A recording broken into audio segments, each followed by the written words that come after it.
Chapter 16:10. Ijichu suddenly understood. But isn't this surgery going to be nationalized? How's her training going? She was the only one who could perform this surgery before. Now that she's injured her hand, she's always worried about training the people below. He Qingjian sighed. Not to mention that she's worried we're worried too. For such a sophisticated surgery, without 3 to 5 years of practice, no one would be at ease letting them operate on our soldiers' heads. Hijichu was silent for a moment. His sparkling almond-shaped eyes flickered with a dark light. He said lightly, "Why don't we give up on this surgery? We don't have enough energy now anyway, so we can't send anyone to the other side anymore." He paused for a moment and his cold voice was a little hoarse. "There's no need to send anyone to the other side anymore." He Qingjian understood what he meant and felt very guilty towards him. He had originally thought that by bringing Gu Nianji over and physically separating her from Hua Xiaoheng, she would naturally change her mind after a long time. After all, in He Qingjian's heart, his son was unparalleled in the world. There were only women he didn't want, and no women who dared to dump him. However, Gu Nianji was an exception. He Qingjian still remembered that night.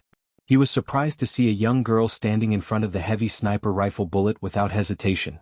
That kind of determination and intensity had greatly shocked him. There really was a woman who would rather die than be with his son. We can pause it. Yi Qingjian nodded. Then Qin Yaoguang and her lab will be summoned by the court. Ijichu frowned and pondered. His eyes flashed as he said, "I don't know what the subsequent interrogation will involve. Why don't we let the court-martial take over?" Court-martial? He Qingjian was a little confused. Isn't it just Nianji's disappearance 8 years ago? Is there a need to use a court-martial? This isn't about Nianji's disappearance. Ijichu chuckled and said, "It's because Qin Yaoguang and her lab might involve something that no one else can know about. It's better to let the court-martial take over." Well, that's true.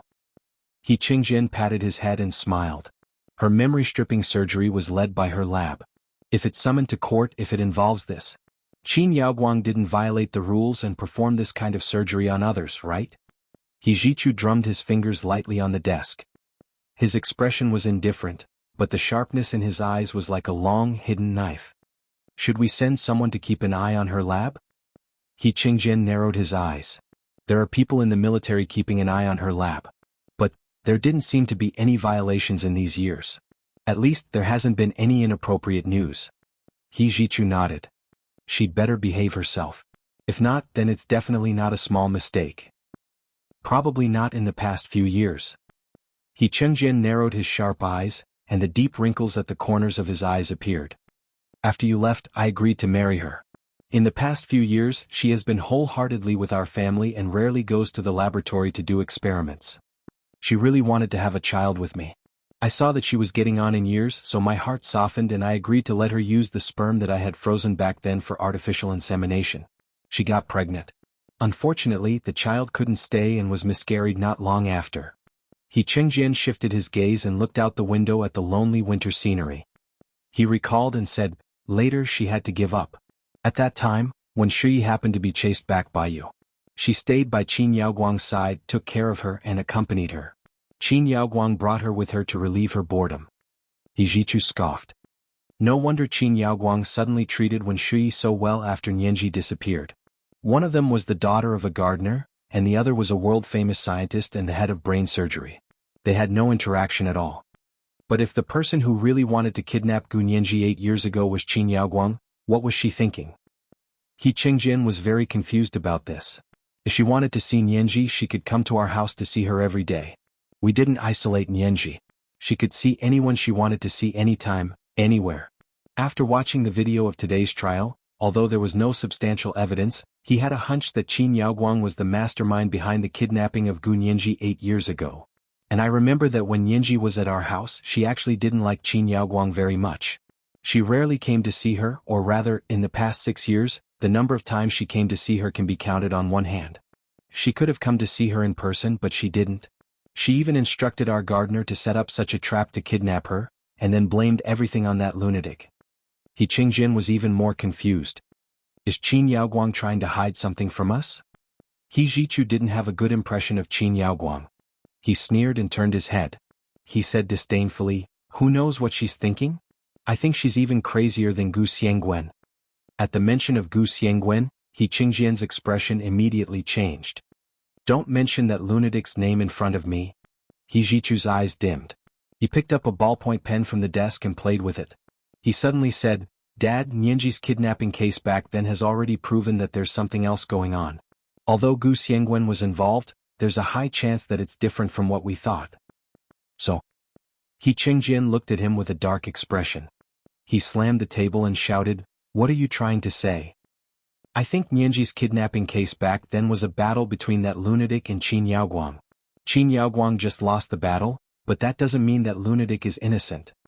He Jichu saw that He Qingjian's reaction was so intense, so he didn't continue.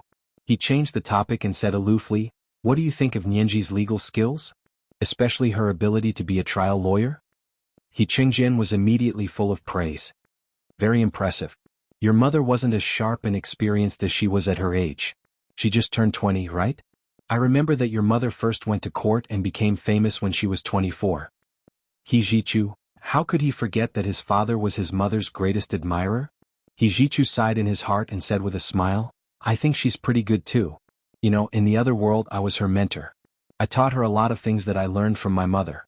Her style of trial is similar to my mother's, and it's also because, like me, she learned my mother's style. Is that so? He Qingjian couldn't tell if he was disappointed or happy. He couldn't concentrate, and his mind kept thinking about the days when he was with Qin Suwen. They got married when their love was at its deepest, and they gave birth to their son, He Jichu, when their love was at its strongest. They had also lived together for so many years. The memories of every day in the past were engraved in his mind. As long as he had time, he would take them out and carefully savor them to spend the rest of his long life. He Jichu lowered his eyes. His clear and cold voice was like a drop of ice spring, pulling He Qingjian's scattered thoughts back to reality. Dad, I think we should wait for Nianji's case to end and let her look at the case file about her mother's death. Let's see if we can find some clues that we didn't notice. He Qingjian shuddered and came to his senses. He looked at He Jichu with bright eyes. What did you say? This is today's second update of the month, 1000 plus updates, chapter 1599, this is different from what you said. A reminder for everyone's monthly votes and recommendation votes. 8 o'clock in the evening, the third update. Moi big shots, little angels. Chapter 1611. He Jichu didn't answer immediately. Instead, he continued to look at He Qingjian quietly and persistently. He Jichu's appearance was exactly the same as He Qingjian's. Both of them had sparkling almond-shaped eyes, high noses, and thin lips. They were a strange combination of amorous and heartless, and they had a different kind of charm. He Qingjian looked at his son as if he was looking at himself when he was young. His heart softened for a moment and he muttered, What do you mean? Take it easy. Your old father's heart isn't good. His hands were trembling as he fumbled in the drawer for his special medicine. He Jichu's eyes were sharp. He saw a familiar bottle of medicine lying in the corner of the drawer. He bent over and took out the bottle of medicine from the drawer. He poured out a pill in his palm and handed it to He Qingjian. He Qingjian took the medicine and swallowed it. He Jichu poured him another glass of water and handed it to him. He Qingjian drank the water from He Jichu's hand. Only then did he feel his chest tightness and shortness of breath slowly improve. He Jichu saw that his expression had improved, so he said slowly, I was just saying. Please think about it. If you don't want it, then forget it. After all, there was no doubt about his mother's direct cause of death. He just wanted to know what had happened back then to make his mother die of anger? He Jichu's eyes flashed and he thought of the doctor who had performed the surgery on Gu Nianji. If there was anyone in this world who knew why his mother, Qin Suwen, had been angered to death, Gu Nianji would definitely be one of them. He Qingjian nodded. Okay, let me think about it. Gu Nianji came out of the courtroom and sent Jean Dezhuang and the receptionist, Xiao Zhang, to the airport. They had arrived yesterday and were flying back to Sea City this evening. Gu Nianji's trial had taken almost half a day. By the time the trial was over, they had to go to the airport for security check. She personally drove He Jichu's car to the airport. The receptionist, Xiao Zhang, hugged her and said reluctantly, When are you going back, Lawyer Gu? We all miss you very much. I'll go back when I'm done here, Gu Nianji said with a smile. She held her hand and said goodbye. Take care of yourselves. Remember to help me clean my office. Don't let anyone take my place. No problem. I will definitely help you keep an eye on your position. The receptionist, Xiao Zhang, laughed and went to the security check first. Lawyer Jean extended his hand to Gu Nianji and said with a smile, "Little Zhang doesn't know any better and only knows how to talk nonsense. Lawyer Gu, will you really go back to our small law firm?" Gu Nianji smiled mischievously and said, "I'm also a shareholder." "Lawyer Jean, you're not going to swallow my shares, are you?" Lawyer Jean laughed heartily. No, of course not."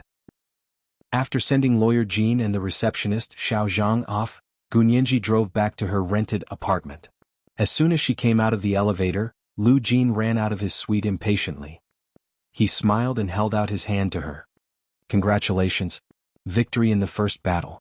Gu Nianji's parting feelings disappeared the moment she saw Lu Jin. She laughed. Thank you. Is Director Lu done with his work? You sure are putting on airs today."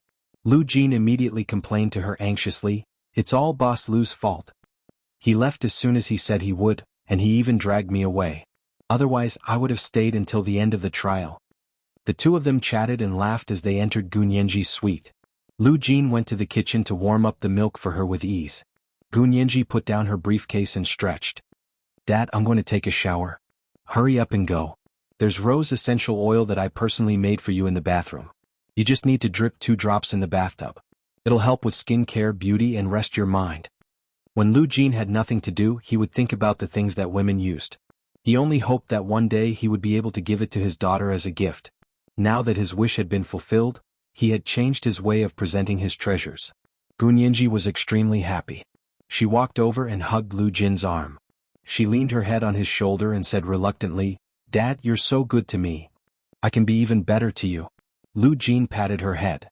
"I'm warming up the milk for you. I'll call Boss Lu over to cook dinner later. What do you want to eat? Do you want paella?" Lu Jin was eager to try. "I studied it with Boss Lu and wanted to cook it for you myself." Gu Nianji thought of the choking smell of onions and quickly said, No need. I don't eat paella. I'll just have simple fried rice." She remembered that it was the easiest to make. The simplest fried rice only needed eggs, green beans, and diced ham. It was also called Sanxian fried rice. She had all these ingredients in the fridge. Lu Jin scratched his head and said embarrassedly, "Sanxian fried rice? I haven't learned much about this. I'd better call Boss Lu over to cook." As he spoke, Lu Jin called Lu Yuan. Lu Yuan was reading documents in Lu Jin's suite across the street. He picked up the phone and searched for ingredients from Lu Jin's fridge. He brought them over. "Where's Nianji?" Lu Yuan didn't see Gu Nianji when he entered the door. He only saw her briefcase thrown on the sofa. Lu Jin urged him to the kitchen and said with a smile, "Nianji is taking a shower. She's so tired today. Let her rest more. It's best to take a bath with rose essential oil to relieve her fatigue." Lu Yuan wanted to ask how the lawsuit was decided, but Gu Nianji was taking a shower, so he had no choice but to give up. However, by the time Gu Nianji came out of the shower, Lu Yuan's 4 dishes and 1 soup were already ready. Gu Nianji had experienced a day of intense mental work today. Lu Yuan had made her a stewed pigeon with gastrodia alata, which was very brain-nourishing. On the table were golden red pepper and salt prawns, spicy shredded pork with green onions and red peppers, steamed fresh abalone, and a stir-fried bolitas with scallops and white sauce. The main dish was the Sanxian fried rice that Gu Nianji had personally ordered. The rice grains were full and golden, and each grain was soaked in egg juice.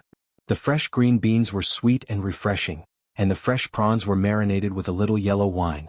They were very delicious and didn't smell fishy at all. The dishes on the table were delicious, nutritious, and could also replenish collagen. Gu Nianji looked at the colorful feast on the table and her appetite was aroused. She immediately sat up straight and smiled at Lu Yuan. "Uncle Lu, you're so amazing. You're so good at cooking." "Of course." Lu Jin spoke as if he had cooked the dishes on the table. He used the serving chopsticks to pick up a pepper and salt prawn for Gu Nianji. "This is very delicious. More." He then scooped up a small bowl of Sanxian fried rice for Gu Nianji with a large spoon. "This fried rice is too simple. Will it taste good?" Gu Nianji smiled and said, "Cooking simple home-cooked dishes delicious is the true standard of a chef. This is called returning to the basics." She picked up the small spoon and scooped a small mouthful of Sanxian fried rice into her mouth. She had just taken a sip when she was stunned. The taste of this fried rice, she chewed carefully and her brows gradually furrowed. She couldn't care less about eating other dishes. She scooped herself another large spoonful of Sanxian fried rice. It was piled high in her small bowl. You like my Sanxian fried rice that much?" Lu Yuan looked at her happily. Then eat more. If it's not enough, I'll cook more. There's a lot of ingredients, there's enough. Gu Nianji smiled. She barely ate any other dishes except the sanxian fried rice. That was because the taste of the sanxian fried rice was too familiar. She had a very good memory. She could never forget what she had seen, and she could remember the taste of what she had eaten once. She was very familiar with the taste of Lu Yuan's sanxian fried rice. That was because Hua Xiaoheng had made it for her once in Song Jinning's small kitchen when she first went to the Hua family. At that time, Song Jinning had expressed that she was very familiar with the taste. Gu Nianji then asked Hua Xiaoheng curiously, "Why did your mother ask you that the taste was so familiar?" Hua Xiaoheng said, "Because this is the fried rice she used to make for me when I was young. I loved it when I was young." If this was the taste Major General Hua was familiar with when he was young, how could Lu Yuan make it? Gu Nianji's tongue was very sensitive. She could taste the slightest difference in taste. However, this sanxian fried rice was 99% similar to the sanxian fried rice she had eaten in her memory. This was the third update of today, chapter 1600, I Can Treat You Better. Reminder: monthly votes and recommendation votes. Good night, little angels. Chapter 1612. Gu Nianji endured the strange feeling in her heart and finished all of the sanxian fried rice. She was so full after eating that she couldn't eat anything else. She sat beside Lu Jin so comfortably that she wanted to hum. Lu Jin quickly prepared hawthorn juice for her to drink. He said in surprise, "This is the simplest sanxian fried rice, but it's actually so delicious?" He turned to Lu Yuan and gave him a thumbs up. "Boss Lu, you're amazing. You can even make this kind of home-cooked meal to perfection. Your culinary skills have reached perfection." Lu Yuan was also a little surprised that Gu Nianji liked this kind of sanxian fried rice so much. He was a very cautious person. On the surface he looked transparent, cheerful, kind and very good at socializing, but perhaps it was because of his professional habits. Only a few people who were very familiar with him knew that Lu Yuan's mind was full of twists and turns. Sometimes even he didn't know what he was thinking. "Nianji, you like sanxian fried rice so much? Have you eaten it before?" He looked at Gu Nianji quietly and placed a bowl of gastrodia alata stewed with pigeon in front of her. "Drink a bowl after it's digested. It's been stewed in an electric pressure cooker for 3 hours. The gastrodia alata and pigeon have all melted into the soup." Gu Nianji rubbed her stomach and said weakly, "No, my stomach can't take it anymore." She squinted her eyes and smiled. "I've never eaten such delicious sanxian fried rice. Really, I almost swallowed my tongue. The stir-fried bolitas with scallops over there is also famous for its freshness, but it can't even compare to the taste of your sanxian fried rice." After saying that, he leaned forward and said with a smile, "Boss Lu, why do you want to be a network security guard? It's a complete waste of your talent. You should open a restaurant, a chain restaurant, and let Wuxia cuisine go global." "That won't do." Lu Jin retorted seriously, "Boss Lu's food isn't something that ordinary people can eat. What's the point of opening a restaurant? Our boss Lu isn't married yet. How can he find a wife if he becomes a professional chef?" Gu Nianji burst out laughing. She clutched her stomach and cried out, "Ah, I can't laugh. My stomach hurts." Lu Yuan rolled his eyes at Lu Jin and said resentfully, "You're right. I won't cook for you in the future in case I can't find a wife. Ah, just cook for me and Nianji." Ah. Lu Jin was in a very good mood. He put on a show by himself. Lu Yuan sat quietly under the light and slowly finished his meal. He did not say anything else. Gu Nianji thought about it and looked at Lu Yuan again. She noticed something that she hadn't noticed before. From this, it could be seen how terrifying the first impression of a person was. Gu Nianji knew that Lu Yuan was a cautious person, so she didn't stare at him blankly. However, when she stood up and walked around the dining room to digest her food, she would occasionally shift her gaze from Lu Jin to Lu Yuan. She had done it very discreetly, and Lu Jin had been interrupting and disrupting Lu Yuan's attention.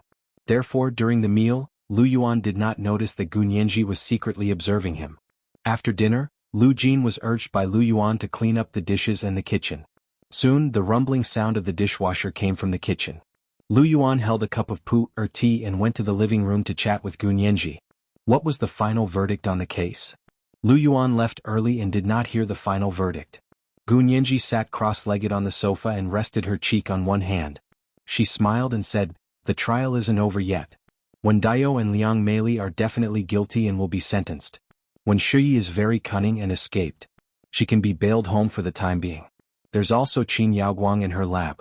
The court wants to summon them to testify in court, but their security levels are different. They still need to go through the military procedures. I don't know how long it will take. Lu Yuan was very surprised. When Shuyi is actually fine? Yes, she's a lawyer after all. She's always playing on the edge of the law. You know she's definitely not innocent, but the law can't convict her, Gu Nianji said quietly.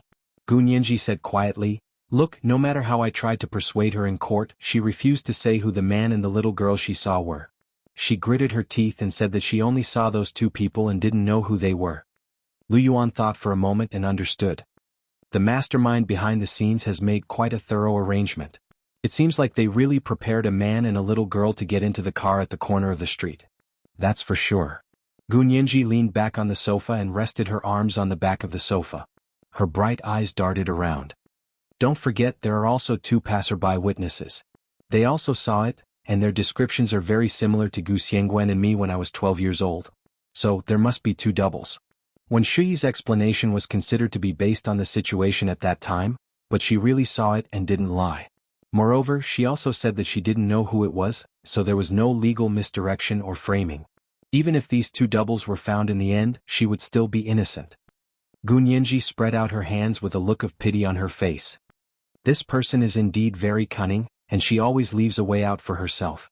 However, she's too ruthless. In order to get away with her crime, she can even throw her parents into the pit. Lu Yuan nodded and comforted her gently. Many unjust deeds bring about their own destruction. People like her won't have a good ending. Lu Jin cleaned up the kitchen and washed his hands. He walked over and sat beside Gu Nianji. He curled his lips at Lu Yuan and said, Boss Lu, do you know how to speak human language? What do you mean by many unjust deeds bring about their own destruction? It's clearly that bitches will be punished by the heavens. Lu Yuan, Gu Nianji, she was most afraid of the air suddenly falling silent. Gu Nianji was speechless. She quickly wanted to say something in an attempt to break the awkwardness in the living room because of Lu Jin. Lu Yuan looked at her and smiled. It's nothing. I'm used to it. Gu Nianji subconsciously looked at Lu Jin, but saw that he was still looking at her with bright eyes. His face was nervous and asking for praise. He had no idea that he had almost killed the conversation just now. As a patient with terminal interpersonal disorder, one of Lu Jin's best skills was to kill the conversation. Gu Nianji suddenly felt a little sad. She knew that Lu Jin had tried his best to show his best side in front of her. Gu Nianji was the most protective. She smiled and gave Lu Jin a thumbs up. Dad's always so sharp when he speaks. His words are so sharp that they go straight to the bone. They're so sharp. Lu Jin was instantly happy. He said happily, not at all. Nianji, you're the one who knows how to talk. I learned everything from you. You were so cool in court.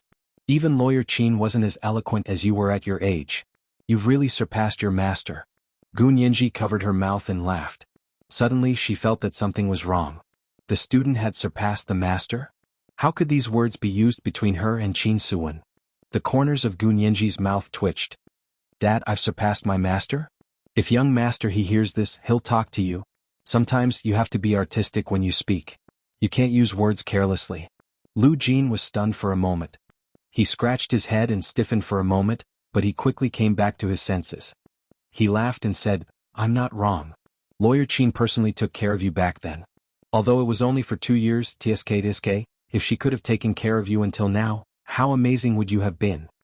Gu Nianji seemed to remember that He Jichu had also said the same thing. She thought about it and felt relieved. She leaned back on the sofa and looked at the curved TV screen on the opposite wall. She said calmly, that's a pity. Lawyer Qin is such an amazing person. By the way, I haven't watched the video of Lawyer Qin's trial that you gave me. She stood up and went to her room to get her laptop. She planned to connect it to the curved TV on the wall to watch the video. Lu Jin took the remote control and turned on the TV first. He waited for Gu Nianji to connect the laptop. He turned on the news channel. It was the evening international news. On the TV, a dignified and beautiful female anchor reported sweetly. Yeltsin, the head of the Moscow Municipal Committee of the Soviet Union, and Gorbachev, the chairman of the Standing Committee of the Soviet Youth Affairs Committee, are visiting the United States. They are expected to go from the West Coast to the East Coast capital, Washington, tomorrow to meet with the President of the United States. Gu Nianji's hand paused. Yeltsin and Gorbachev? These two were famous figures in the other world. It was them who worked together to destroy one of the superpowers, the Soviet Union, and split it into more than a dozen countries, leaving only Russia to struggle. He did not expect that in this world the Soviet Union was not divided, and not only were they still alive, they were also active in the Soviet Union's politics. Gunyinji shook her head. She felt like she was overthinking things. Even the strong man Pushin had gone on stage. Would it be their turn to overturn the situation? She snorted disdainfully, connected the data cable, and began to watch Qin Suwen's trial video. Late at night, in front of the detention center of the capital prison, a few dim street lights stood in the cold winter night. Wen Dao and Liang Meili had just been sent here in the evening to await sentencing. Two prison guards in long military coats stood guard at the door with their guns loaded. Although this was only the detention center of the prison, the surrounding walls were all electrified. Not only was there an electric fence, but there were also surveillance cameras everywhere. On the tower not far away, there were snipers and observers on standby 24 hours a day. They would kill anyone who dared to break out of the prison or break into the prison. Because this detention center was in the capital, the security was very tight. The streets were very quiet, and there were few pedestrians. Occasionally, a few stray dogs would stumble over and sniff around with a few tin cans in their noses. The two prison guards standing guard didn't care. These stray dogs could be seen every day here, and they weren't particularly new. The clanking sound of the tin cans was very obvious in the night sky. One of the prison guards frowned and planned to chase the dogs away. He held his gun and left his position. He trotted to the stray dogs and wanted to chase them away with the butt of his gun. However, just as he got close, an unknown gas suddenly emitted from the tin can that the stray dog had pushed over. The prison guard knew that something was wrong with just a sniff, but it was too late to hold his breath. Soon his limbs went numb and he fell limply to the ground. When the other prison guard saw this, he quickly ran over and tried to pull him up. As soon as he came over, he also smelled the slightly pungent gas and immediately fell limply to the ground. As soon as they left the detention center, 3 people in black clothes and hoods rushed out. They opened the detention center's door with the key that they had prepared beforehand and entered the detention center. At the same time, He Jichu, who had been waiting for news, received a call from the police. "Young Master He, the fish have entered the net. I'll be right there. Keep an eye on them." He Jichu stretched out his arms and put on his heavy military coat with bulletproof equipment. He opened the door and went out. This was the first update of the day, Chapter 1601, The Student Surpasses the Master. A reminder for everyone's monthly votes and recommendation votes. At 8 o'clock in the evening, the second update. Moi moi little angels. Chapter 1613. Ijichu first brought his orderlies and drove a large bulletproof jeep that had been modified. He quietly sped towards the detention center of the Imperial Capital Prison. Usually, the high-powered engine of this kind of car was especially terrifying. Driving on the road in the middle of the night was like a tank crossing the border. However, the engine of Hijichu's modified car was especially advanced. It had already reached the pinnacle of noise elimination. Driving on the streets of the imperial capital in the middle of the night, it was as quiet as a ghost car. In fact, the model of their car was called Ghost. "Young Master He, there's a lookout car at 3 o'clock. Hijichu silently set up a special tranquilizer gun and stuck it out through a special hole in the car. In the cross-shaped field of view of the smart control far-infrared scope, Hijichu saw a few motionless red figures lying in ambush in the other party's car. With a cold face, his arm forcefully stabilized the butt of the gun. He first aimed at the person sitting in the driver's seat and pulled the trigger. Then he turned the scope and aimed at the second, third, and fourth person. 4 muffled gunshots were heard, like the sound of bullets piercing into a pile of cotton. The people in the other party's lookout car had all been paralyzed by them. Hijichu ordered the people behind him to capture the 4 people in the lookout car for interrogation. At the same time, he formed a cordon and pushed forward layer by layer to surround the detention center. In the detention center, the 3 men in black who had rushed in were probably trained in kung fu. Their hands and feet were light and fast. Soon, they began to search for Wendayo and Liang Meili in the detention center. "Olde, where are they being held? Don't we have any information?" They searched a few times but couldn't find the room where Wendayo and Liang Meili were. One of them was impatient. The person called Old A should be their leader. His voice was calm and powerful. They only said that they were sent here. As for where they are being held, he looked at the buildings here. There are only 120 rooms here. Each room has 2 people in it. It's not difficult to find them one by one. He made a gesture. You go look for the 40 rooms on the left. You go look for the 40 rooms on the right. I'll go look for the 40 rooms in the middle. Shoot if you find them. Don't talk nonsense. The other two nodded and began to search for Wendayo and Liang Meili in 3 directions. After separating, they were much more efficient. 10 minutes later, the person on the left found the room where Wendayo and Liang Meili were. He immediately took out the XX key and opened the cell. After Wendayo and Liang Meili were sent here, they were in a bad mood. They didn't eat for the whole night and couldn't sleep. Just as he closed his eyes, he heard the door creak open. Wendayo opened his eyes and jumped up from the bed. Who are you? What are you doing? The man was dressed in black and wore a mask. Without saying a word, he raised the long-handled pistol with a silencer and aimed it at Wendayo's forehead. Bang! The sound of gunfire reverberated through the cell like a dull squib. Wendayo closed his eyes tightly, ready to welcome the arrival of death. But he didn't die. The man who pointed a gun at him collapsed in front of him. A taller figure holding a spear stood at the door. Wendayo shuddered with fright. Through the light of the street lamps outside the door, Wendayo recognized the figure. It was General He's only son Hijichu. Wendayo and Liang Meili rolled off the bed with a plop and knelt in front of Hijichu. Young Master He, the two of them kowtowed repeatedly to beg for forgiveness. Hijichu didn't have time to pay attention to them. He dragged out the person he had knocked unconscious with the tranquilizer gun and turned around to close the door. He used his Bluetooth headset to contact his own people. Did you catch him alive? Young Master He, one of them was injured and ran away. The other one was captured alive. After disarming him, he bit off the poison hidden in his teeth and committed suicide. Hijichu narrowed his eyes. The tranquilizer gun didn't work? It doesn't seem to work on him. Hijichu felt that something was wrong. The amount of anesthesia in their guns could paralyze an elephant. There was actually someone among the other party's people who didn't even have a tranquilizer gun. Right now, only the person he had caught was alive as well as the 4 people in the lookout car. He was a little regretful. His intuition told him that the person who had escaped was probably the leader of the other party's operation. Of course, they didn't leave empty-handed. At the very least, they could be sure that the other party's operation this time had something to do with Qin Yaoguang's laboratory. Hijichu sent people to search the entire detention center again. After confirming that only 3 people had entered, he returned to the military headquarters. Wendayo and Liang Meili were transferred overnight and locked up in the heavily guarded military prison. 3 o'clock in the morning was the most sleepy time of the day for a person.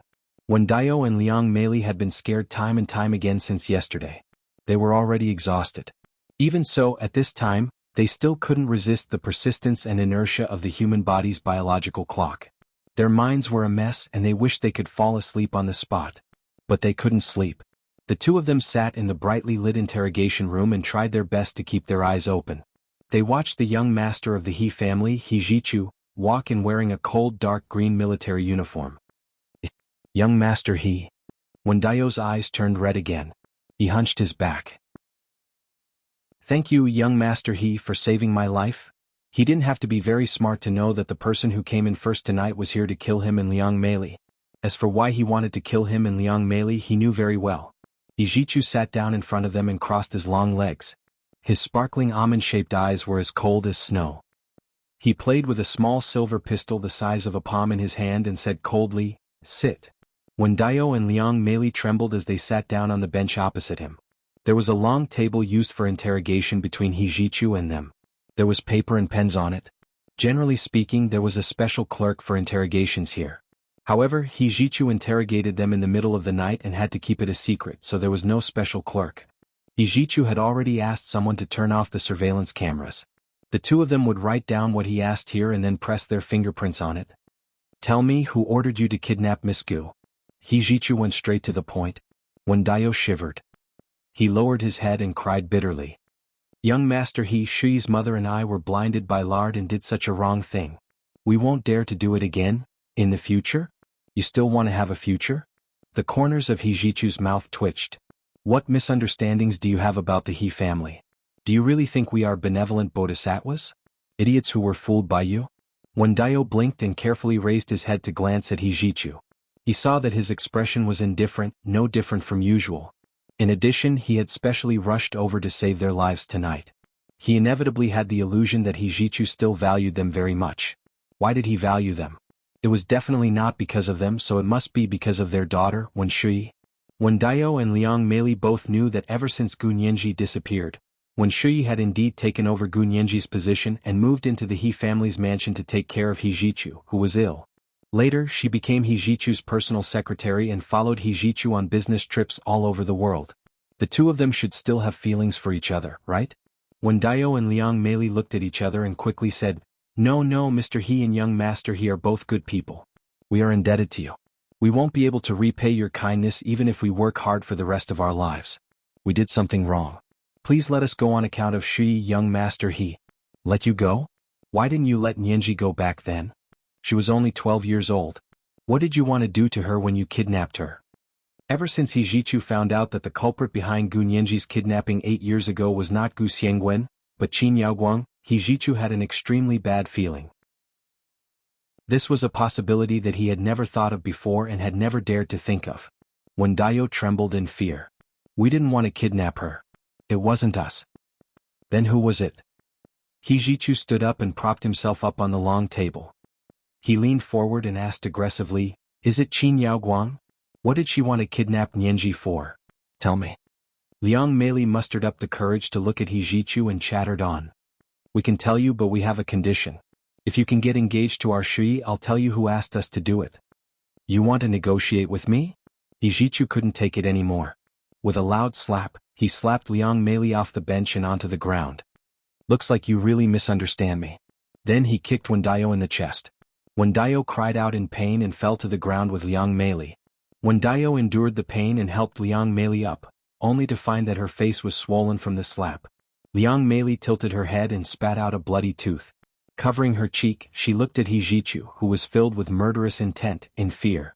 She didn't dare to say a word. This was the second update of the day, Chapter 1602, Negotiating with Me?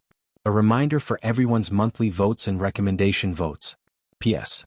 Thank you to Imam1313 for the 50,000 Chidian coins in the morning.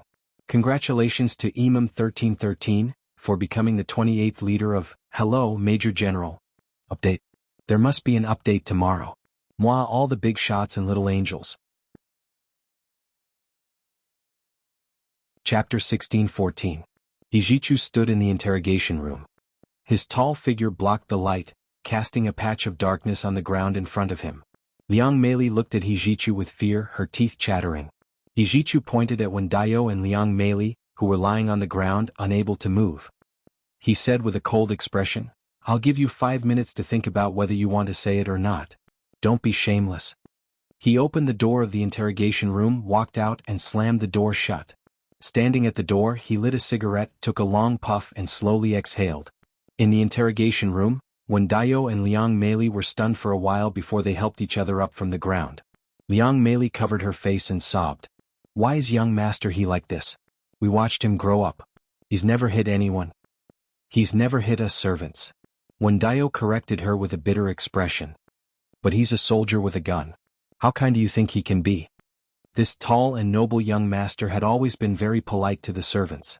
He had never scolded them loudly. When he spoke, he would always say please and thank you. They respected him, but they were not afraid of him because they knew that he was distant but polite to them, and he was especially considerate of the servants' difficulties. "Seriously, how dare you say such a thing?" Wen Dao wiped his face.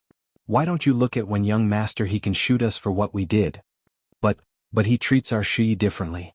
Liang Meili said stubbornly, "If the children of the He family's servants are promising, the He family will give them money to continue studying. Our Shui is so powerful. She's an outstanding graduate of a famous American university. Not to mention the children of the He family's servants, even the relatives and friends of the He family don't know how to study as well as our Shui. So what if she knows how to study? If you want to blame someone, blame yourself for being too useless. Now we're all relying on our fathers. We're dragging Shui down." Wen Dao was upset. The more he looked at this woman, the more stupid she became. She couldn't even recognize the situation. "How did we drag Shui down?" Liang Meili argued with Wen Dao righteously. In the past, Mrs. He was an orphan from an orphanage. She had no background. It was because she was particularly good at studying and had a promising future that General He took a fancy to her. Even someone as powerful as Dean Qin didn't want him and insisted on marrying Mrs. He. If an orphan can study, she can marry into the He family. Our Shui has parents and is very good at studying. Why can't she marry young Master He? Besides, it's not like young Master He isn't interested in our Shui. Our Shui has been with young Master He for 4 to 5 years and has always been abroad. I don't believe that young Master He and Shui haven't slept together. The more Liang Meili spoke, the more she felt that she was right. She put one hand on her hip and pointed at Wen Dao with the other. You still despise me? Who do you think you are? You're the one who's risking your father. You're useless, making me and Shui suffer and be poor. Why don't you find a rock and knock yourself to death? The couple quarreled in the interrogation room. Their voices were so loud that even He Jichu, who was standing at the door smoking, could hear them clearly. Seeing that this ignorant woman had even made an analogy with her own mother and even slandered him for sleeping with Wen Shui, he could not tolerate it. He Jichu took a deep puff of his cigarette and called his orderly to bring a whip over. He ordered coldly, "Come in with me." He pushed open the door of the interrogation room and straightened the chair that he had just kicked over. He sat down boldly and pointed at Liang Meili with a cigarette in his hand. This woman, give her a good beating. Give her a good beating until she can speak human language. Liang Meili had the potential to be a shrew in her bones. She knew that she would not be able to escape death for what she had done. She only hoped that she could pave the way for her daughter before she died, so she threw caution to the wind and shouted, "Young Master He, you can't out-talk me, so you're going to make a move? You played with my daughter and now you're not going to admit it? I'm going to report you. I'm going to sue you for abusing your power. I'm going to—" There was a crisp sound of the whip. He Jichu did not wait for the orderly to raise the whip. He directly pulled out the belt around his waist and whipped it with a backhand. The belt hit Liang Meili's left face. It was so strong that her jaw was crooked. She could no longer speak. Every time she moved her mouth, her jaw would hurt. The orderly came over with the whip. When he heard the woman's nonsense at the door, he spat and said angrily, "Young Master He, rest for a while. Let me do it." The only way to deal with a shrew was to be more ruthless, and vicious than her. After a few whips, Liang Meili tasted something that was heart-wrenching and bone-crushing pain. She screamed at the top of her lungs and it was very horrifying in the night sky. Ijichu stood at the side and smoked his cigarette. He did not even look at her. He pointed casually. "Shut her mouth." Another orderly stepped forward and stuffed a rag into Liang Meili's mouth. Liang Meili could not scream. All the pain was accumulated in her bones and heart. Her facial features were distorted, and she looked 10 times uglier than usual. Wen Dao hugged his head and shrank in the corner. He did not make a sound, afraid that the whip would hit him. After 10 minutes of whipping, Liang Meili was panting like a cow. Her face and body were covered with swollen whip marks that were 4 fingers wide. Her entire face was unrecognizable. Ijichu raised his hand. His orderly immediately stopped and stood to the side with a whip in his hand. Ijichu stopped asking Liang Meili. Instead, he walked to Wen Dao's side and kicked him. He said calmly, "Tell me who ordered you to do this?" Wen Dao trembled in fear. He slowly raised his head and looked at Liang Meili, who had been beaten. He closed his eyes and sighed. "It's useless even if you beat us to death. We actually don't know who it was. That person gave us money to do something. After it was done, Gunyinji's position would be Shuyi's. We were confused for the sake of Shuyi. Young Master He, this has nothing to do with Shuyi. She doesn't know what's going on." He Jichu raised an eyebrow. "She doesn't know? Do you think I believe you?" He turned around and left the interrogation room, leaving only 2 words, torture. After leaving Wen Dao and Liang Meili's interrogation room, He Jichu went to the cell where the killers were being held. "How is it? Are they awake?" He Jichu stood in front of the iron railing and watched the movement inside. "Young Master He, they're not awake yet." His medical officer was very puzzled. "I've already injected them with the anti-anesthetic agent, but they're still not awake." He Jichu frowned. "Open the door. I'll go in and take a look." "Young Master He, I'll go in." The medical officer thought about it. He couldn't let the chief general take the risk. "They're in my territory. Why should I be afraid of them?" He Jichu glanced at the medical officer. "Open the door." The medical officer opened the cell's iron fence door with a bitter expression. He Jichu strode in. There were 5 people lying on the ground in this cell. 4 of them were the informants in the lookout car, and the other was the killer he had personally knocked unconscious with an anesthetic gun. He was in Wen Dao and Liang Meili's detention center room. He put his hands behind his back and looked at them one by one. His frown deepened. No matter how he looked at it, something was wrong. Finally, he half squatted down in front of the killer and tested his nose with his hand. He's not breathing anymore. Hijichu slowly stood up and looked at the medical officer coldly. Are you sure you injected them with an anesthetic agent?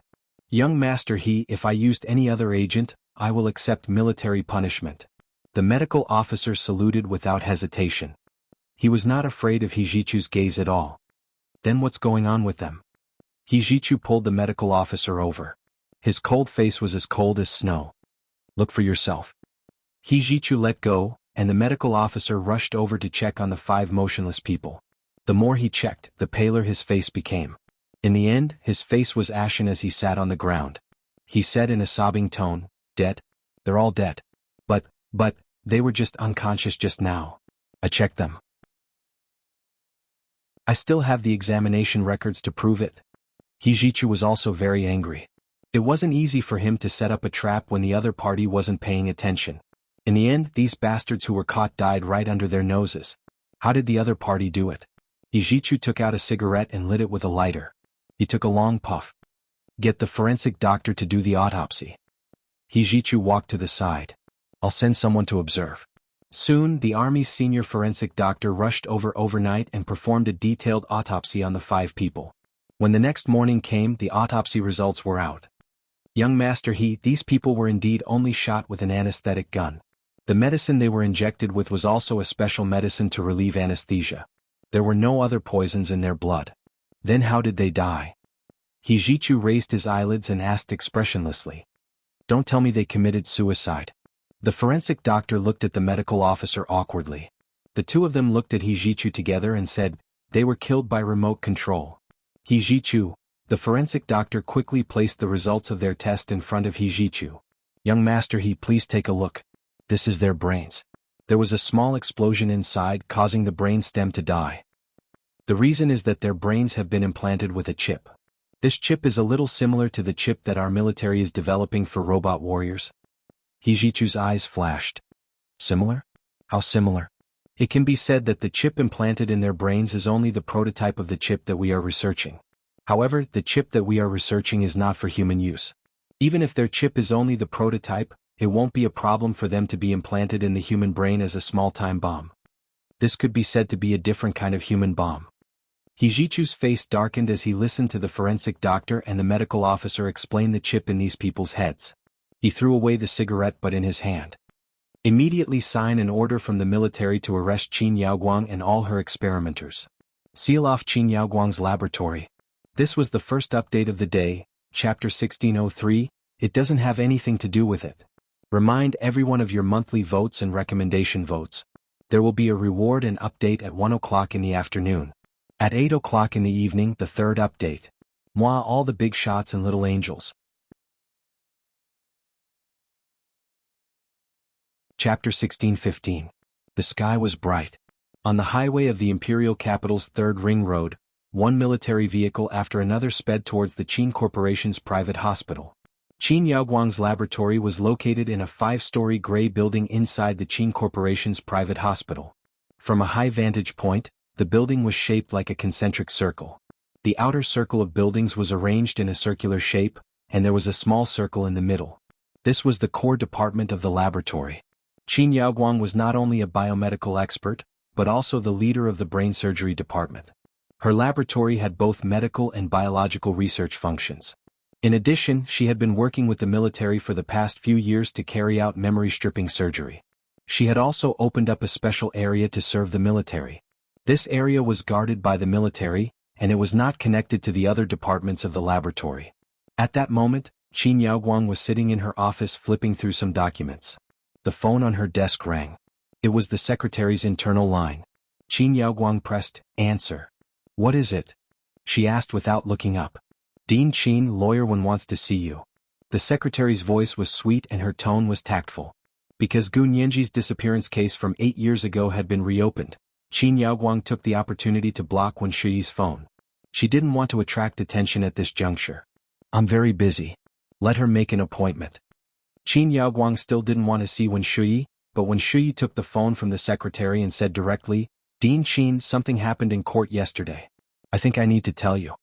Qin Yaoguang already knew about what happened in court yesterday. She said lightly, "No need. I still have a few papers to write. Have a good rest and come back to work in a few days." Knowing that Wen Shuyi was fine, Qin Yaoguang decided to follow her original plan and let Wen Shuyi be the executive dean. Wen Shuyi breathed a sigh of relief and quickly said, "Dean Qin Gunyinji really came prepared. Young master, he helped her a lot. If young master he hadn't taken out the last surveillance video, she wouldn't have had a chance of winning." Wen Shuyi said in a low voice, her tone filled with unwillingness and unwillingness. Qin Yaoguang frowned deeply. "It's not convenient for us to get involved in the He family's matters." She had already divorced He Qingjian. The He family was no longer her He family. Wen Shuyi was a little anxious. "But my parents were arrested by them." Dean Qin. Qin Yaoguang looked up and picked up the phone. "How are your parents?" Wen Shuyi felt even more uncomfortable when she saw that Qin Yaoguang was avoiding the important points, but she still didn't dare to show it in front of Qin Yaoguang. Her eyes darkened. "They admitted to all the charges." Qin Yaoguang's eyes flickered. "Did you visit them today?" "Not yet. I'm only on bail, I can't go see them yet." Wen Shuyi looked at her watch. She actually didn't want to go to prison. Just as he was about to say something, the door behind him was kicked open. Wen Shuyi frowned and turned around. Just as she was about to scold him, she saw a group of people rushing in.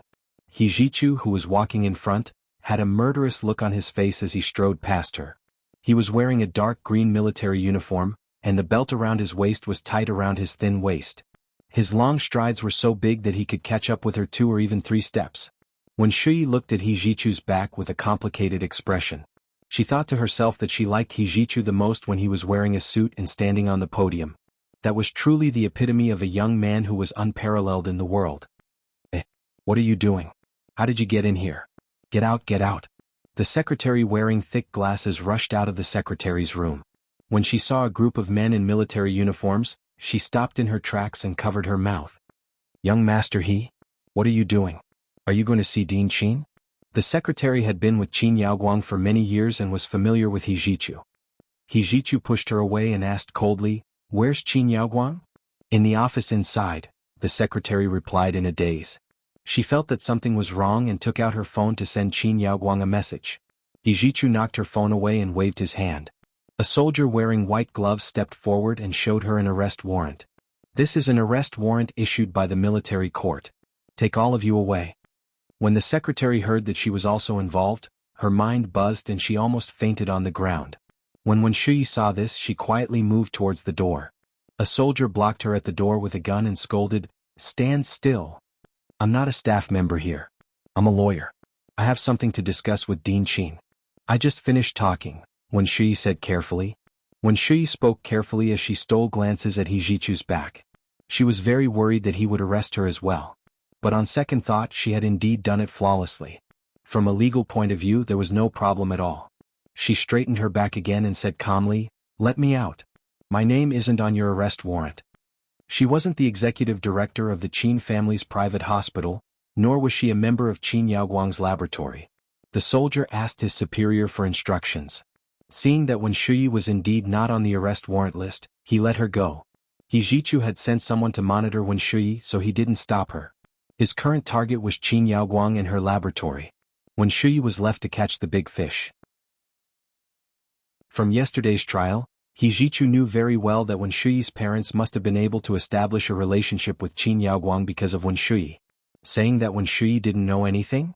These words could only be used to brush the edge of the law. Qin Yaoguang heard the commotion outside and picked up the internal phone unhappily to call. "What's going on outside? Can't you be quiet?" He Jichu pressed the speakerphone on the secretary's desk and said coldly, "Dean Qin, I have an arrest warrant issued by the military court. Please come with us." Qin Yaoguang's heart sank, but she quickly remembered that those people were all dead and that He Jichu had no evidence against her.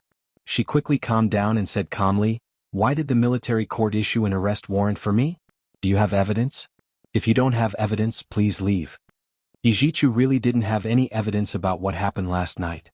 When Daio and Liang Meili refused to accuse Qin Yaoguang, the 5 people he had caught had all died from the implosion of the chips in their brains. However, because they had already exploded, the chips had all shattered into powder. They had deduced that the chips had exploded based on the damage to the brain stem. There wasn't even a fragment of the chips. There was indeed no way to accuse Qin Yaoguang of last night's assassination. However, He Zhichu was also a law student, so he couldn't be intimidated by Qin Yaoguang's words. He calmly took out the application from the Imperial Capital Intermediate People's Court to the military and said, "Qin Yaoguang, you are suspected of committing fraud and framing in the minor kidnapping case 8 years ago. The evidence is conclusive. The military court has officially taken over the investigation and trial of this case based on your security level and the security level of your laboratory." Qin Yaoguang walked out of the office and sneered, "How did I frame him? Gu Xiangwen was the one who did it. What does it have to do with me? Then what about this note? Why did you take out a note that Gu Xiangwen wrote to you 14 years ago and use it 8 years ago as evidence of Gu Xiangwen's crime? Isn't this fraud and framing?"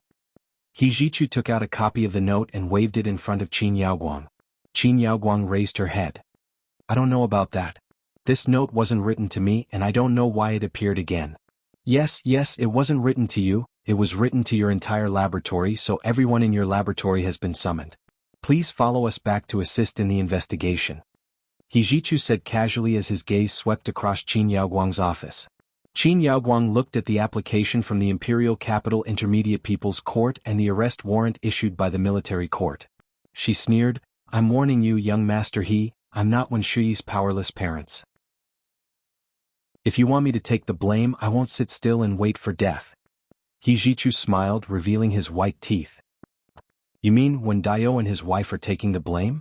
Who are they taking the blame for?" You. This was today's second reward and update, Chapter 1604, The Prince is Unparalleled.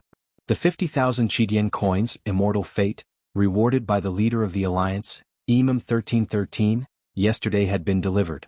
A reminder for everyone's monthly votes and recommendation votes. 8 o'clock in the evening. Moi all the big shots and little angels. Chapter 1616. Qin Yaoguang was choked by He Zhichu. How could she forget that He Zhichu had also studied law before joining the army? He was also a lawyer. When Shuyi's eyes flashed, she separated the crowd and walked over. She said to He Zhichu in a businesslike manner, "Young Master He, I'm Dean Qin's lawyer. I'll accompany her to go through the formalities." Qin Yaoguang thought that when Shuyi had already left, but she didn't expect her to still be here. She didn't just stand by and watch. Her emotions were a little complicated, but she didn't reject Wen Shuyi's suggestion. Ever since Wen Shuyi appeared, Qin Yaoguang had stopped talking. She began to exercise her Miranda rights, which was the position of a suspect to remain silent. He Zhichu turned around to see that Wen Shuyi hadn't left yet. He was a bit surprised, but he didn't show it. He raised his hand. "Then take her with us." Wen Shuyi took out her sunglasses and put them on Qin Yaoguang. She held her arm and walked to the door. He Zhichu's subordinates followed Qin Yaoguang's lab roster and took away the 36 lab staff under her command. The entire laboratory building was sealed with a seal. The military had set up a yellow line and stationed soldiers armed with live ammunition. In the age of the internet, it was difficult for such a big operation to escape the danger of being exposed online. When they left Qin Yaoguang's laboratory, they had to pass through the main entrance of the Qin family's private hospital. With such a big scene, many people immediately raised their phones and began to take all kinds of photos, posting them on Weibo and WeChat Moments. Before they even stepped out of the hospital, all kinds of photos had already been uploaded to social media. "Young Master He? Should we take measures to control public opinion?" He Zhichu's personal secretary kept a close eye on the developments online. She wasn't sure how far He Zhichu wanted to go with this. He Zhichu got into the car and said calmly, "Don't worry about it." Since He Zhichu said that they didn't need to worry about it, his subordinates could only watch from the sidelines. As a result, the popularity on the internet continued to rise. Whether it was the trending searches or the headlines, the news of Qin Yaoguang, the director of the Qin Corporation's private hospital, being taken away by the military court and the entire laboratory being sealed was spreading like wildfire. Gu Nianji still didn't know that the military had taken over the case. That afternoon she was lying on her sofa with her legs crossed, scrolling through Weibo on her phone. She was suddenly attracted by the trending searches on Weibo, and her homepage was filled with news about Qin Yaoguang. Gu Nianji immediately straightened up and knelt on the sofa. Her fingers flew across her phone as she skimmed through the news. Lu Jin was sitting not far from her, writing a program. He suddenly caught a glimpse of her kneeling and playing with her phone. He couldn't help but be dumbfounded. "Nianji, why are you kneeling and looking at your phone?" "Gu Nianji, she quickly sat up and said excitedly, "Dad, do you know what I saw? Major, he has captured Qin Yaoguang." Lu Jin's eyes widened and he stood up from his seat. What? Yijichu had captured Qin Yaoguang? What happened? Gu Nianji picked a piece of news and clicked on it. She was speechless. Why aren't you saying anything? Lu Jin was very worried and walked over. Let me see. Gu Nianji came back to her senses and handed the phone to Lu Jin. She said awkwardly, "It's still my case. Didn't the Imperial Capital Intermediate People's Court apply to the military to subpoena Qin Yaoguang and her laboratory staff? The news here says that because of the importance of Qin Yaoguang and her laboratory, there is a case that requires all of their assistance in the investigation. It also says that the case involves the disappearance of a minor 8 years ago." Lu Jin sighed quietly and looked much more relaxed. The military has taken over? That's not bad. Yijichu has done a good job. Gu Nianji looked at Lu Jin and asked curiously, "Dad, tell me honestly, did you have a crush on Qin Yaoguang back then?" "Me? A crush on her?" Lu Jin pointed at himself and scoffed. "I really didn't have a crush on her. Don't you know that people of the same trade are enemies? To me, I know everything she knows. I know more than she does. What's there about her that I admire and develop a crush on?" "Really?" Gu Nianji asked suspiciously. "Dad, you don't have to be embarrassed. I won't laugh at you.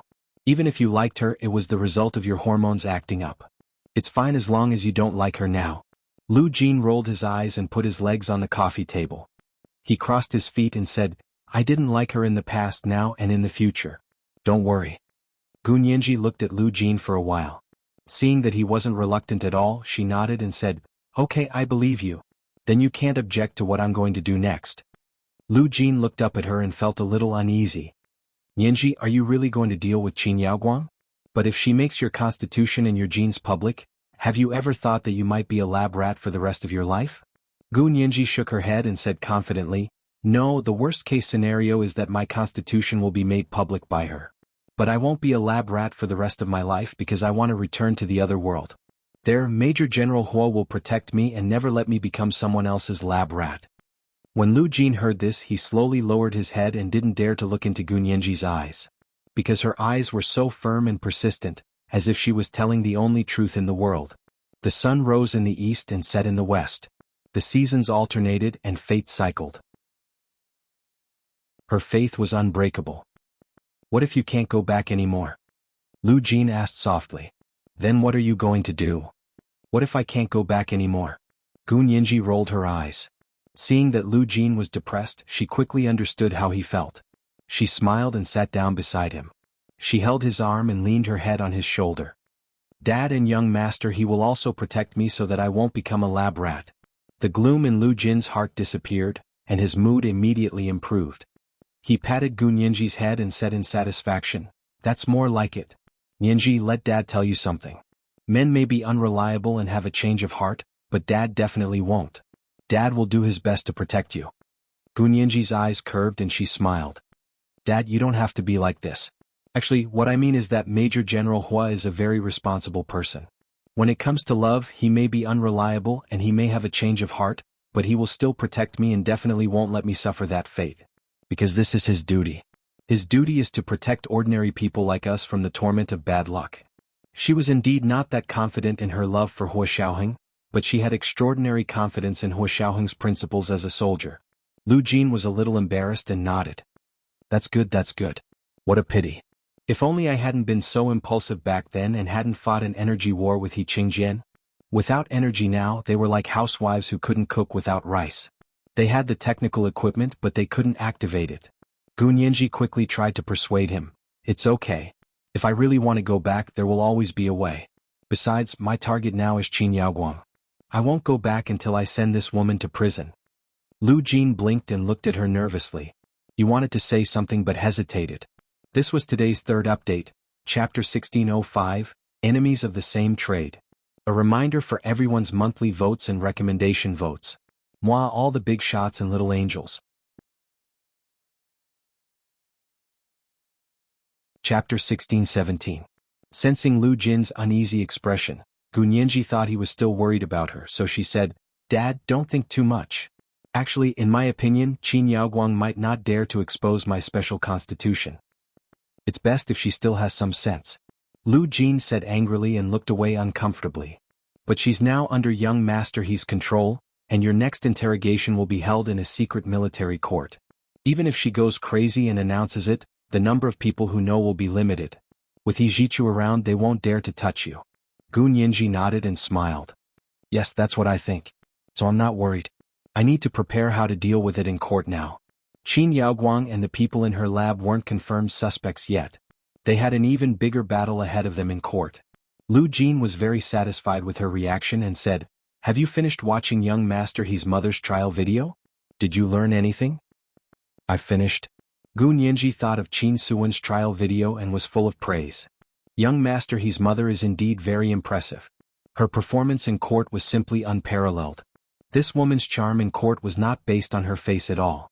It went beyond the surface of her figure and appearance. It was a display of her inner strength. Right. Lu Jin was excited. She's really good at talking. I've never seen anyone so good at talking. As he spoke, he stood up and put on airs. He imitated Qin Suwen's tone and waved his hand. He began to recite her closing statement. Our law emphasizes too much on the rights of the defendant and protects the rights of too many criminal suspects.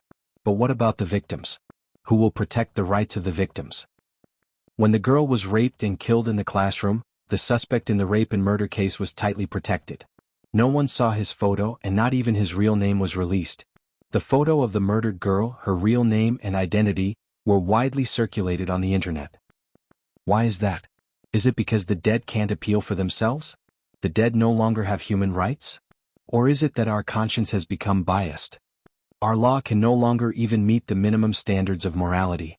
In some ways, it has even become the destroyer of morality. Gu Nianji stared at Lu Jin in shock. How many times had this guy watched Qin Suwen's trial video? He could almost recite every single word that she had said. What do you think? Did I say it right? Lu Jin finished his closing statement and turned to look at Gu Nianji with a very happy smile. Gu Nianji clapped her hands and said emotionally, "Dad, you're amazing. It's really a divine restoration." "You're flattering me. Actually, I've only restored 99% of it." Lu Jin pretended to be modest and sat down, but the corners of his mouth curled up, revealing his true state of mind. "I think it's 100% restoration." Gu Nianji gave him a thumbs up and smiled. "Dad, you don't have to pretend to be humble in front of me. How is it 100%?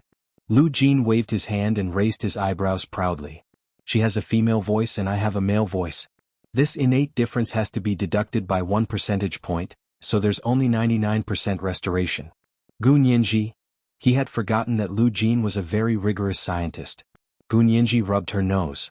It was really tiring to fawn over a great scientist with an excellent memory. "Okay, then 99%. Gu Nianji looked down at her phone and continued to browse through the news about Qin Yaoguang on Weibo. She said, "Dad, you think too highly of me. I think there's still a big gap between me and Lawyer Qin." She was more of an impromptu performer, and her prior preparation was obviously not as solid as Qin Suwen's. Qin Suwen, on the other hand, not only did she perform well on the spot, but she also made detailed preparations in advance. Whenever she went to court, there was no need to supplement materials or summon new witnesses.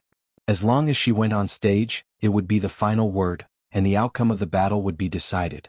Therefore, she had a nickname in the legal world, Qin First Trial, which meant that all the cases she took over only needed to be tried first. No one could appeal to the second trial and succeed. Lu Jin leaned against the sofa with the back of his head in his hands, lost in thought. "You're still young. I think you already have 2/3 of her skills. In time you'll be able to surpass her."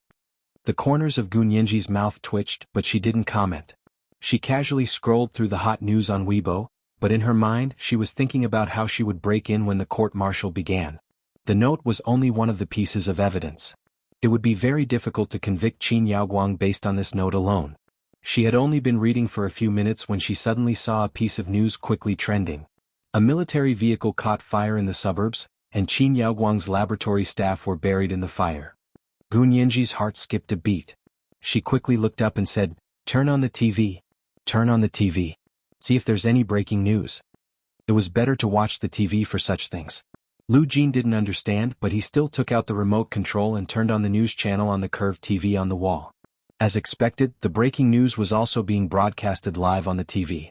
A female reporter in a firefighter's uniform was holding a microphone and standing on the shoulder of the suburban highway. Behind her was a raging fire.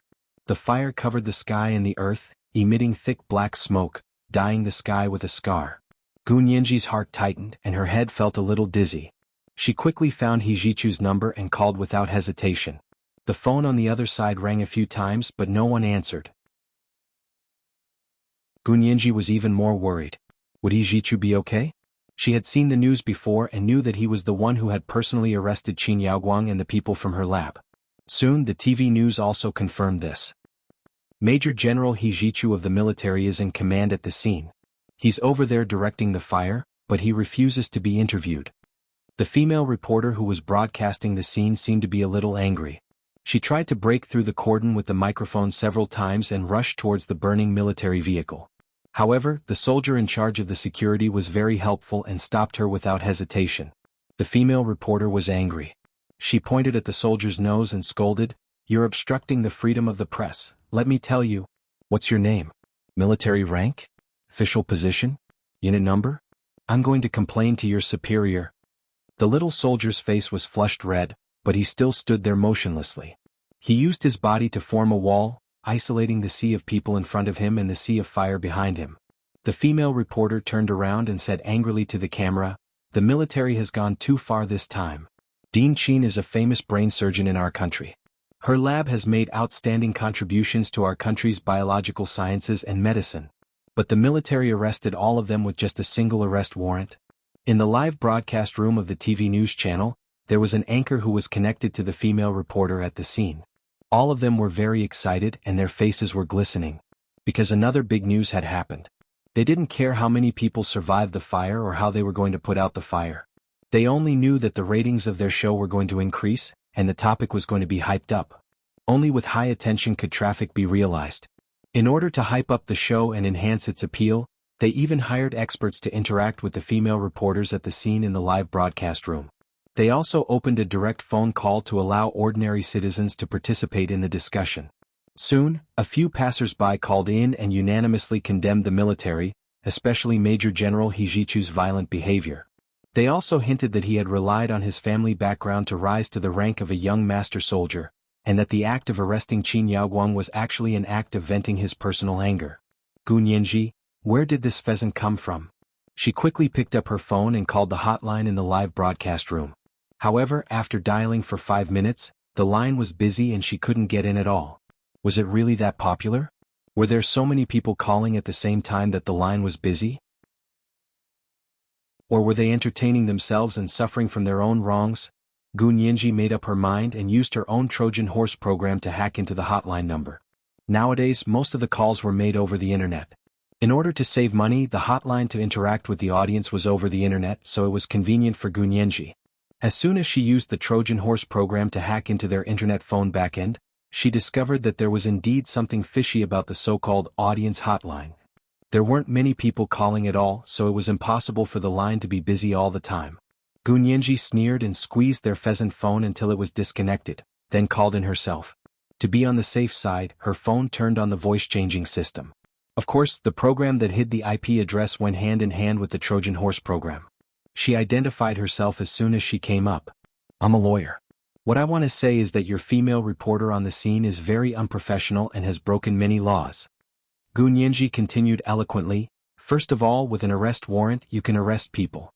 Your female reporter actually questioned the court's arrest warrant. How ignorant is she of the law? Did she graduate from 9-year compulsory education? Second of all, Qin Yaoguang has made contributions in the past, but that doesn't mean she won't break the law, nor does it mean that she can use her previous contributions to offset the law she has broken. Third of all, Major General Hijichu is fighting the fire. He is on a mission. May I ask which soldier has the obligation to be interviewed during a mission? Say it and see if the people don't beat you to death. Fourth of all, your female reporter attempted to break through the military's cordon. This is already illegal. Moreover, she is suspected of intimidating and threatening active duty soldiers who are on a mission. Your news video is evidence. When this is over, wait for a letter from the military's lawyer." The news anchor, experts, and female reporter in the live broadcast room were stunned by Gun Yinji's lecture. After a full 5 minutes, Gun Yinji had finished most of what she wanted to say. Only then did the other side hurriedly urge the director, "Quickly cut off her phone. Cut off all the video recordings just now. Don't broadcast it." The director was so anxious that he was sweating profusely. He said with a sobbing tone, "No, I can't cut off her phone. This function seems to have failed. The video recording has been broadcasted simultaneously. I can't cut it off." This was the first update of the day, Chapter 1606, Can't Cut It Off. A reminder to everyone for their monthly votes and recommendation votes. At 1 p.m., there would be an update of Imam 1313, being promoted to the leader of the alliance. At 8 p.m. the third update. Moi all the big shots and little angels. Chapter 1618. At the same time, the video of the TV station's livestream scam had already spread on the internet. Although the anchor in the livestream was still forcing a smile, she was already cursing the female reporter at the scene in her heart. As soon as Gun Yinji hung up, the chief lawyer of the military legal department had already called the higher-ups of the TV station to tell them that the hot news that had just been broadcast had violated many laws. They would send a lawyer's letter to the program team, especially the female reporter at the scene. She would be directly sued in court. Only then did the higher-ups of the TV station know what had happened. They hurriedly promised that they would deal with it seriously and would not allow such irresponsible remarks to appear on TV again. The chief lawyer of the military legal department only laughed twice and said, "That's a different matter. It's already too late to deal with it now. Be careful in the future. But this time we still have to meet in court." After hanging up the phone, the chief lawyer of the military legal department said to his secretary, "Have you prepared the lawyer's letter?" His secretary was watching the news and immediately said, "Chief, did you get someone to call and warn the program team?" That girl also said that the military was going to send a lawyer's letter to the program team. The chief lawyer was stunned. What's going on? Is there anyone else in the military who contacted the TV station's livestream? No. It's not someone you found? His secretary was also dumbfounded. Look at this most popular video. Someone called the livestream's hotline. From the anchor to the experts to the live reporters, they were all fiercely rebuked by her. They could only lie down and let them trample on them. The chief lawyer clicked on the video link sent to him by his secretary and watched it. He was very surprised after watching it. He chuckled and said, "There are really experts among the people. However, it also means that our people are on the side of justice. Those news reporters don't do the news well. They insist on being like clowns to please the public. They call it eye-catching, but in fact they are lowering their own value and damaging the credibility of news professionals." The most important characteristic of news was that it should be impartial and fair reporting and restore the truth.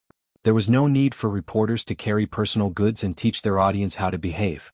If reporters put themselves in a high and mighty position and really thought that they were uncrowned kings, the audience would let them know who was the real boss. After the chief lawyer solved the problem with the TV station, he called Hijichu to report on the progress of the work. "Young Master the matter with the TV station has been settled. The lawyer's letter is being prepared and will be sent out soon.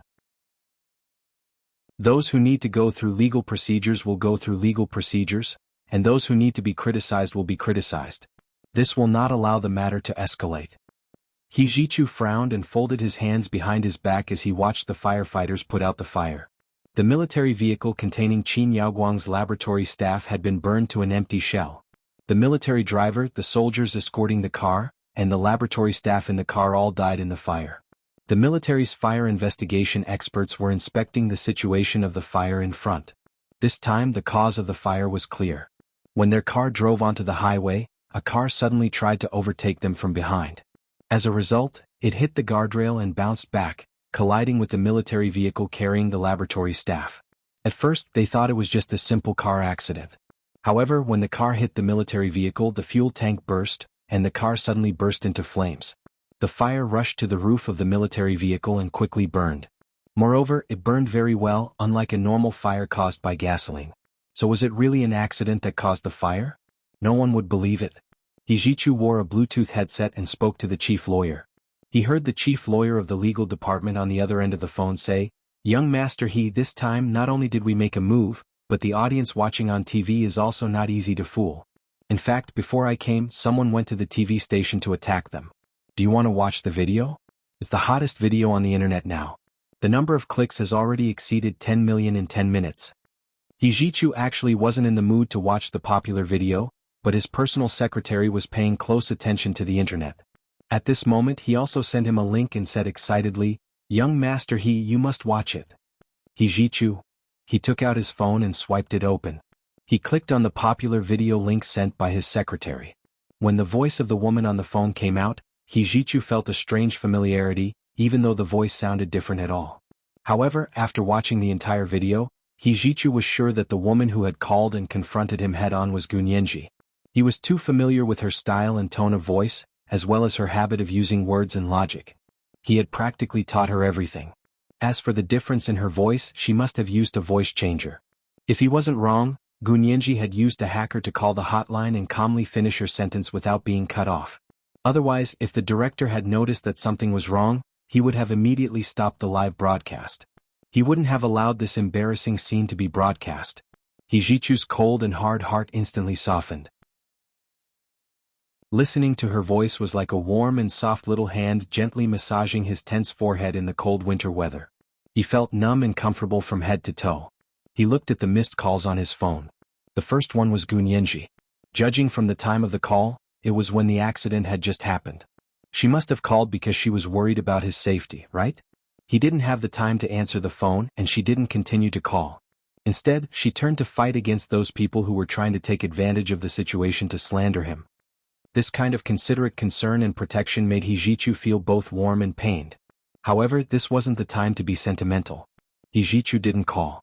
Instead, he sent Gunyenji a text message. "I'm fine. You made a good call." When Gunyenji saw the text message, she immediately understood that Hijichu had already watched the popular video. Although she had only revealed her voice and used a voice changer, Hijichu was so familiar with her that he would definitely recognize her. Hijichu had at least half the credit for her accomplishments in the law. After all, he was her master's student advisor. Gunyenji was relieved but also a little embarrassed. She hadn't expected the 5-minute video from the news broadcast to spread so widely. Fortunately, she had used a voice changer. Other than Hijichu and Lu Jin, no one could tell it was her. Moreover, Hijichu and Lu Jin wouldn't tell anyone else, so she was still safe. However, when she saw the comments on the popular video, she realized that most of them were supportive of her, so she was still a little excited. No matter how powerful a person was, they all wanted to be recognized by others, not be a lone hero. Lu Jin smiled and gave her a thumbs up. "Nyenji is indeed amazing." Gunyenji winked at Lu Jin. "Dad, you don't have to say that again. I'm not stupid. I know I'm amazing." Lu Jin laughed heartily at her. On the television, the news broadcast had already been stopped, and the empty news slot began to broadcast the international news. It was 8 or 9 o'clock in the evening in the United States, across the ocean. The President of the United States was holding a dinner party at the White House to entertain the visiting leader of the Moscow Municipal Party Committee, Yeltsin, and the chairman of the Soviet Youth Affairs Standing Committee, Gorbachev. On the television, the golden banquet hall of the White House was full of friends, and the banquet was held. Next to the most beautiful daughter of the president, Ivani, who was jokingly called the eldest princess by the netizens, sat a Chinese man in a black suit. Under the beautiful crystal chandelier, his beautiful face overshadowed the resplendent splendor of the crystal chandelier. However, his expression was colder than ice and snow. His eyes were half closed and his posture was solemn. Everyone around him seemed to have become his background. In fact, between the big-bellied, white-haired Yeltsin and Gorbachev, who had a big red birthmark on his forehead, his presence was even more unforgettable. This person was the KGB's ace of the Far East, Peter Huoshauheng. He was now the deputy chief consul of the Soviet Consulate General in Sea City, and was also a diplomat of the Soviet Union. Gunyenji looked at the television in realization. She thought to herself, so this ace of the Far East said he had something to do and had to leave the Huoxiao Empire. He was joining the Soviet delegation to visit the United States. This was today's second update, Chapter 1607, A Little Excited.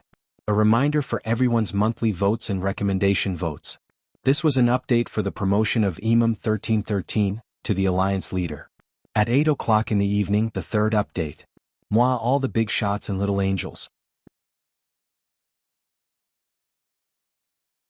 Chapter 1619. Lu Jin saw that Gunyenji was suddenly stunned. He followed her gaze to the television and also saw the ace of the Far East, Deputy Chief Counsel Peter. "Heh." He laughed. "I was wondering why this piece of dog skin plaster had disappeared recently. Turns out it was stuck in America. Gu Nianji, she retracted her gaze and said nonchalantly, after all, he is the deputy chief consul of the Soviet Union. Dad, don't say that in front of him. Do I still need to look at his face? Who does he think he is? Lu Jin scoffed. He didn't like this person to begin with, and now that Gu Nianji was speaking up for him, Lu Jin felt terrible. Even if your fiancé from the other world came here personally, he should be the one to listen to me. What he meant was that this fake would not receive the treatment of the original. Moreover, the treatment of the original wasn't very good here. Raise your head to marry your daughter, lower your head to marry your wife. Nianji, we're good at everything, but we can't belittle ourselves. We have to put on airs. Lu Jin said righteously, as if he was proud to have a daughter. Gu Nianji's heart was warm. She was so touched by Lu Jin's 360-degree protection of his daughter that her eyes turned red. After so many years, the missing piece of her heart was finally filled by his fatherly love. Look, she thought, I don't really need a mother's love. With a father like Lu Jin around, who cared who their mother was? Gu Nianji rolled her eyes and said with an aggrieved expression, but I'm not good at everything. For example, I don't know how to cook, I don't know how to sing, I don't know how to read books about particle physics. It doesn't matter. Lu Jin encouraged her without hesitation. I'm not a chef. It's only right that you don't know how to cook. You don't have this in your genes. As for singing, I'm tone deaf, so it's up to me. Lu Yuan happened to walk in with fresh vegetables and fruits. He snorted when he heard this. Nianji doesn't know high-energy physics. Maybe it's not your inheritance. Maybe you should test your DNA? I don't think a cute girl like Nianji is your child. After all, you don't know how to talk. What did you say? Lu Jin was so angry that he jumped up from the sofa. You don't know how to talk. Your whole family doesn't know how to speak. So what if you can talk? Someday I'll build a smooth and slick robot and bring it with me. I'll pretend to be mute. Let it talk. Lu Yuan couldn't hold it in and almost laughed out loud. Lu Jin pointed at his nose resentfully and said, Don't laugh. I'll make it look like you and make it bow to me and call me boss every day. Fine, fine, fine. You're a great scientist. I can't beat you in an argument. Lu Yuan rolled his eyes at him and turned to greet Gu Nianji. Nianji, what do you want to eat for lunch? Today's fish are very fresh, wild fish, no pollution.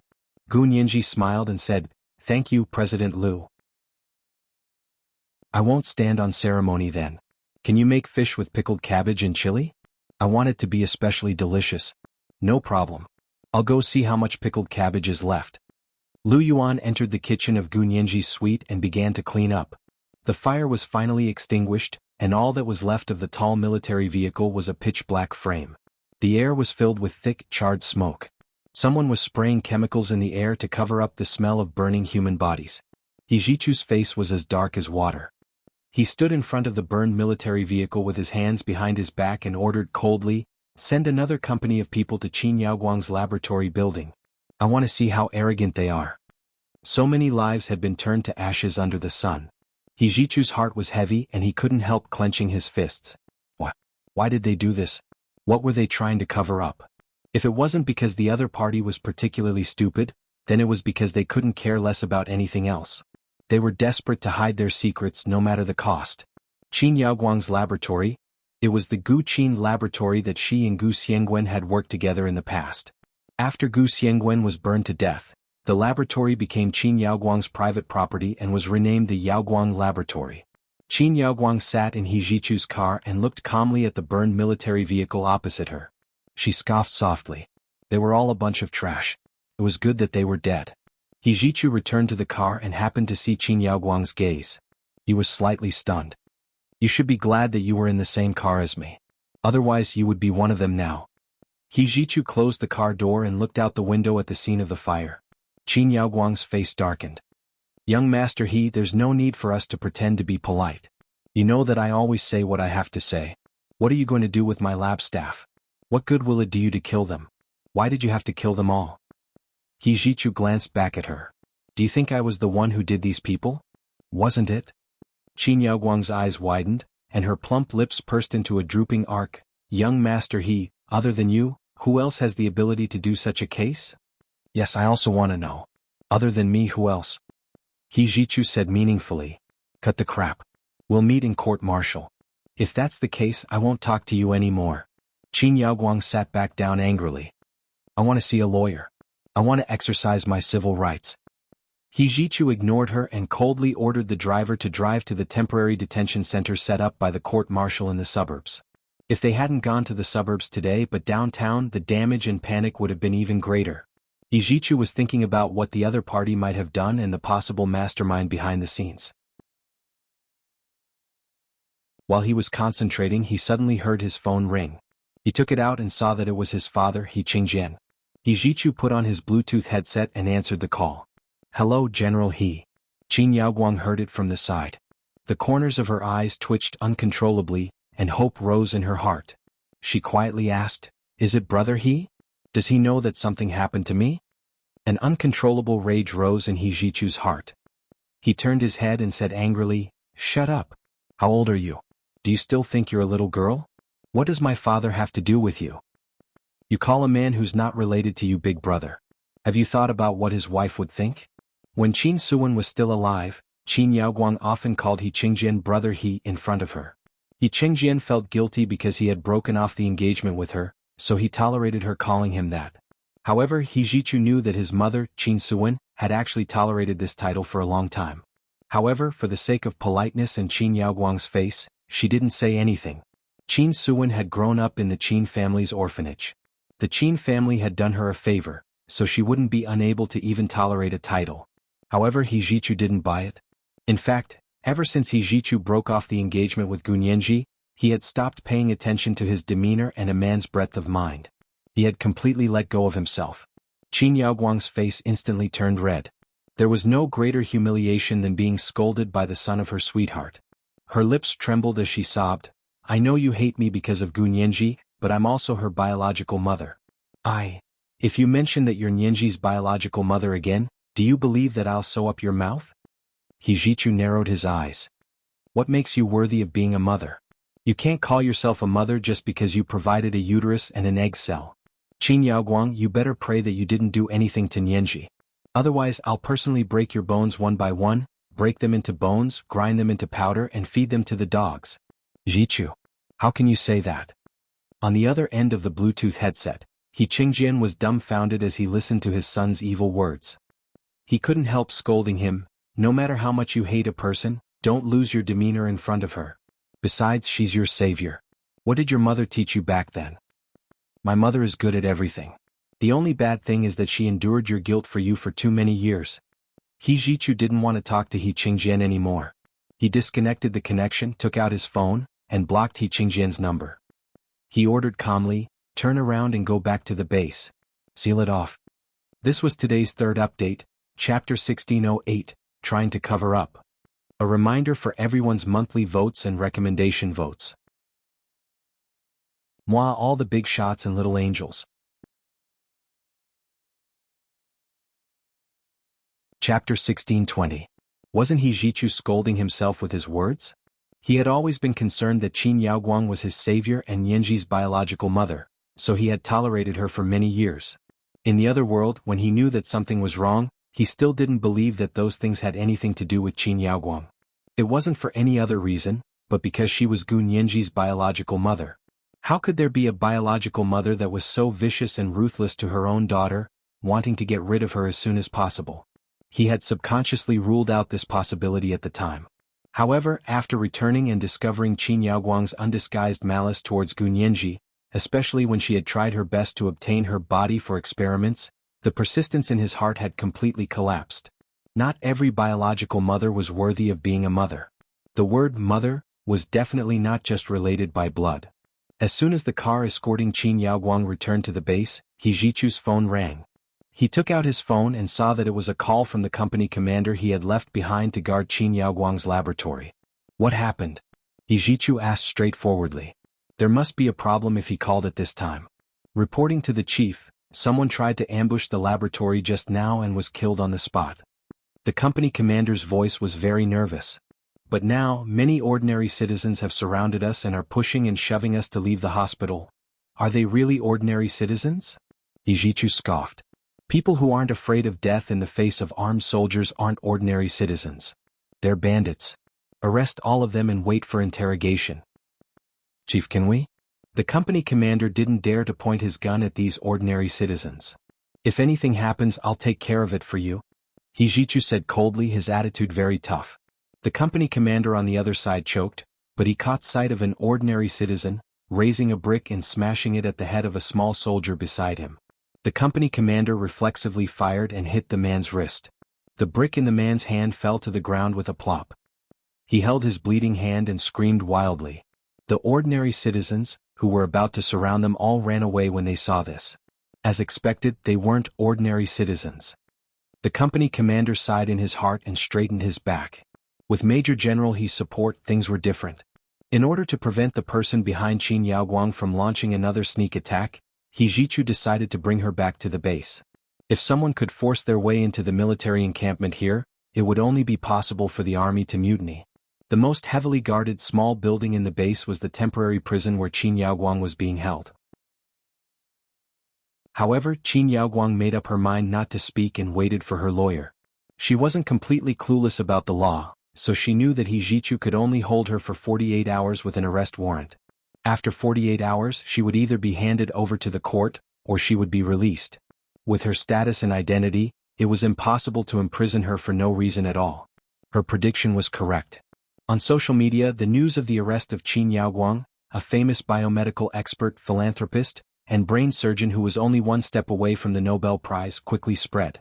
The Qin Corporation's private hospital had been running for so many years, and it had its own connections and social status. Many people stood up for it. From celebrities to government officials, from ordinary people to business tycoons, they were all asking the military to announce the reason for Qin Yaoguang's arrest. There were even people who started an online petition. At the same time, there were also people within the military who disagreed with Hijichu's actions. They even had some complaints about Hijichu's father, He Chengjian. However, the members of the Military Supreme Council were all on Hijichu's side because they knew more information and were more comprehensive. However, a lot of the information here could not be made public. Even if their own citizens could know this information, not all of them were loyal to this country. There were willing traitors as well as foreign spies and intelligence personnel. Therefore, the public's right to know was largely a relative concept. When it came to national security, the public's right to know had to be compromised. Hijichu actually didn't care about the public opinion on the internet. But he couldn't not abide by the law. For now, the military's arrest warrant only gave him 48 hours of time. After 48 hours, he would have to hand Qin Yaoguang over to the custody of the military court and wait to appear in court. Although he really wanted to torture Qin Yaoguang, it was only a thought. Before he confirmed Qin Yaoguang's guilt, he couldn't do anything to her in case he left something behind and affected the court trial. Gu Nianji was also paying close attention to the progress of the case. After all, she was both the victim and the private prosecution lawyer. When she woke up that night, the internet was flooded with posts crying out for Qin Yaoguang. It almost blinded Gu Nianji's big comic book eyes. Is this Qin Yaoguang really that powerful? Looking at this post, it's like the reincarnation of Guanyin and the manifestation of Bodhisattva.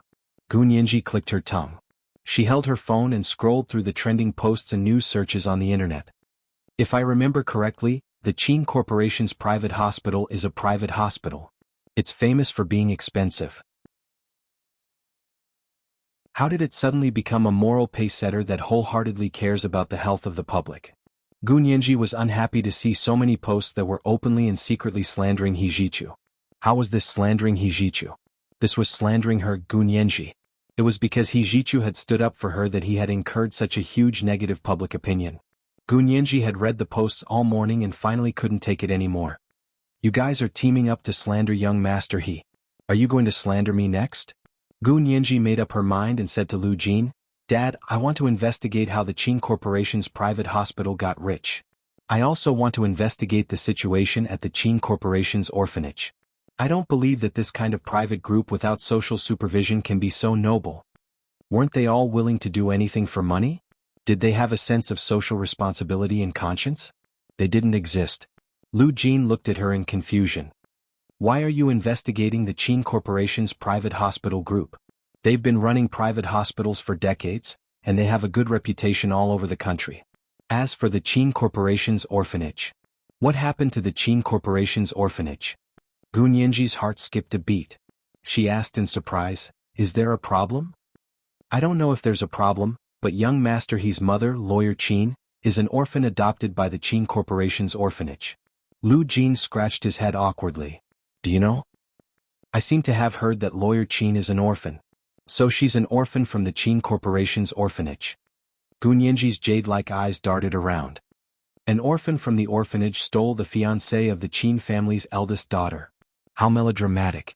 How is it melodramatic? Lu Jin frowned unhappily. Don't talk about Lawyer Qin like that. She's smart, capable, kind-hearted, persistent, and independent. If I had to choose her, why would I choose Qin Yaoguang? Gu Nianji, but to be honest, Qin Yaoguang is much prettier than Lawyer Qin if we just look at her face.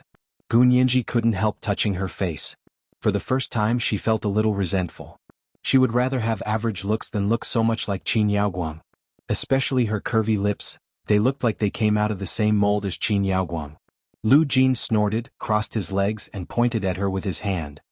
Shallow. You only know how to look at a person's face. I think that Major General Hua has charmed you because of his face, right? You can't say that. Gu Nianji pretended to be deep in thought for a while. Major General Hua didn't just charm me with his face, but it's impossible without a face. What a little girl. Lu Jin smiled and shook his head. He stood up and said, Okay, I'll help you find the Qin Corporation's private hospital and the Qin Corporation's orphanage's operations over the years. Dad, how are you going to find it? Gu Nianji's eyes lit up and she chased after him. Are you going to hack into their internal system? Let me learn, okay? Lu Jin nodded proudly. Daughter, come here and watch your dad show off his skills. I'll show you what a real computer expert looks like. Otherwise, I'll have a toothache when I see you worship that little bastard Zhao Liangzi like a god. Gu Nianji laughed. Dad, you're even jealous of Zhao Liangzi? Who's jealous? Who's jealous? Lu Jin retorted. Is it wrong for me to tell the truth? If you have the ability, let Zhao Liangzi come over and compete. Let's see if he can crack more password programs or if I can crack more. Okay, Dad's the best. I won't accept any rebuttals. Gu Nianji flattered Lu Jin until he was so comfortable that he walked on air. He practically floated all the way back to his suite across the street. He turned on his high-configuration computer that was comparable to a server and began to show Gu Nianji what the ultimate hacking system was. Lu Jin's hand speed was very fast. He tapped on the mechanical keyboard and in less than 5 seconds, he broke through the network security system that the Lu Corporation had set up for the Qin Corporation's private hospital system. Gu Nianji was stunned for a moment and said unhappily, Dad, you're cheating. The Qin Corporation's security system was set up by your company. Do you still need to crack the password? Lu Jin rolled his eyes and said, Be patient, daughter. This is only the peripheral system. Their intranet system doesn't use our company's security system. Even our company's network security system uses dynamic passwords, not static passwords. So even if I'm the company's major shareholder, I don't know what the password is. Gu Nianji replied with an oh, and was a little embarrassed. She quickly clenched her little fists and massaged Lu Jin's back. She said flatteringly, I know Dad's the best. I'm just saying that. Dad, don't be angry, don't be angry. Dynamic passwords were indeed difficult to crack because the key was different every time, and there were more things to understand. Lu Jin overcame all the obstacles and finally broke into the back door of the Qin Corporation's private hospital's intranet system. His fingers stopped, and his eyes stared motionlessly at the flashing blue cursor on the computer screen. His expression became serious as he said, This is indeed a little difficult. I need to study it carefully. Even you can't crack it right away? Gu Nianji raised her eyebrows. This Qin Corporation's private hospital is really extraordinary. This was an idea put forward by a very famous cryptographer back then. He said that he wanted to build the strongest shield in the world. Although Lu Jin wasn't the best expert in cryptography, he was very familiar with the cutting-edge technology in this area. Then didn't he come up with a way to crack it? Gu Nianji asked quickly. This kind of method of constructing a password is indeed unheard of. At least she had never seen such a password set up in the other world. He died before he could come up with an idea to crack it. Lu Jin shrugged. So many people have been working to develop a way to crack it over the years, but there doesn't seem to be a particularly effective and fast way. Dad, do you want to give it a try? Gu Nianji asked carefully. She felt that Lu Jin was eager to give it a try, so she decided to quietly add fuel to the fire. Lu Jin smiled and rubbed his fists. Since my daughter needs it, I'll give it a try. Soon, Lu Jin devoted himself to cracking the intranet password of the Qin Corporation's private hospital. Gu Nianji searched the internet for news about the Qin Corporation's private hospital and the Qin orphanage. She had to admit that the Qin Corporation's private hospital had a very good reputation on the internet. It was so good that there was no negative news at all. Because as soon as there was negative news, it was immediately deleted. Gu Nianji remembered that a few days ago, a few people had gone to the Qin Corporation's private hospital to cause trouble. At that time, Qin Yaoguang had been flustered and exhausted to deal with them. It had only been a few days, but the negative news had disappeared without a trace. The more it was like this, the more Gu Nianji felt that the Qin Corporation's private hospital was probably not clean. The reason was very simple. To be able to support Qin Yaoguang and her laboratory, the Qin Corporation's private hospital was definitely not a good person. Gu Nianji changed several search methods, intending to dig deeper into the internet. At that moment, Lu Jin cheered. "It's cracked." Gu Nianji, she looked at her watch. It had only been half an hour. Therefore, the strongest shield in the world had only lasted for half an hour in front of a true genius like Lu Jin. Gu Nianji smiled so much that her lips curled up. She ran over to look at Lu Jin's computer and found that he was downloading the contents of the other party's intranet at high speed. However, within a few minutes of downloading, the other party discovered that the intranet had been hacked.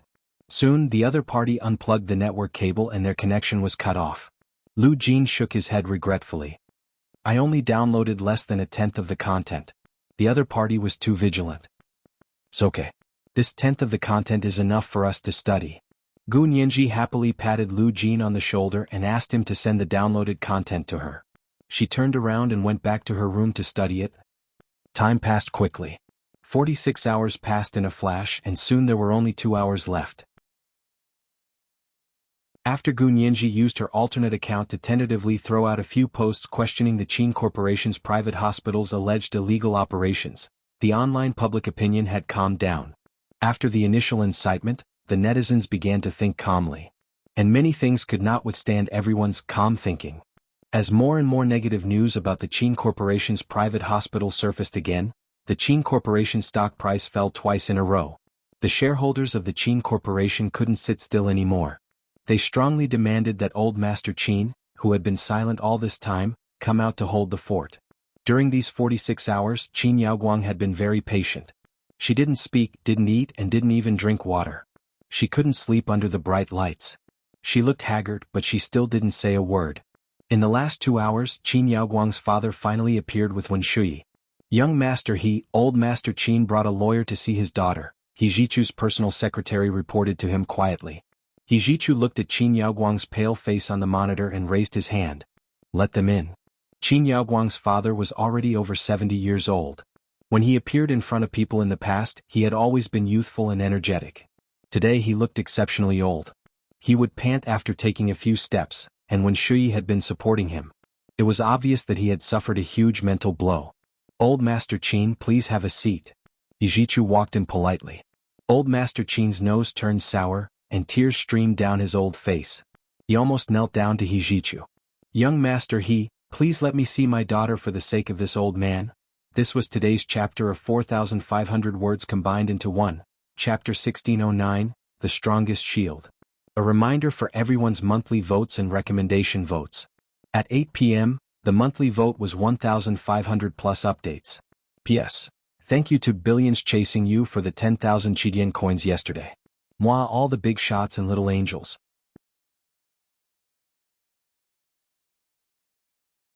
Chapter 1621.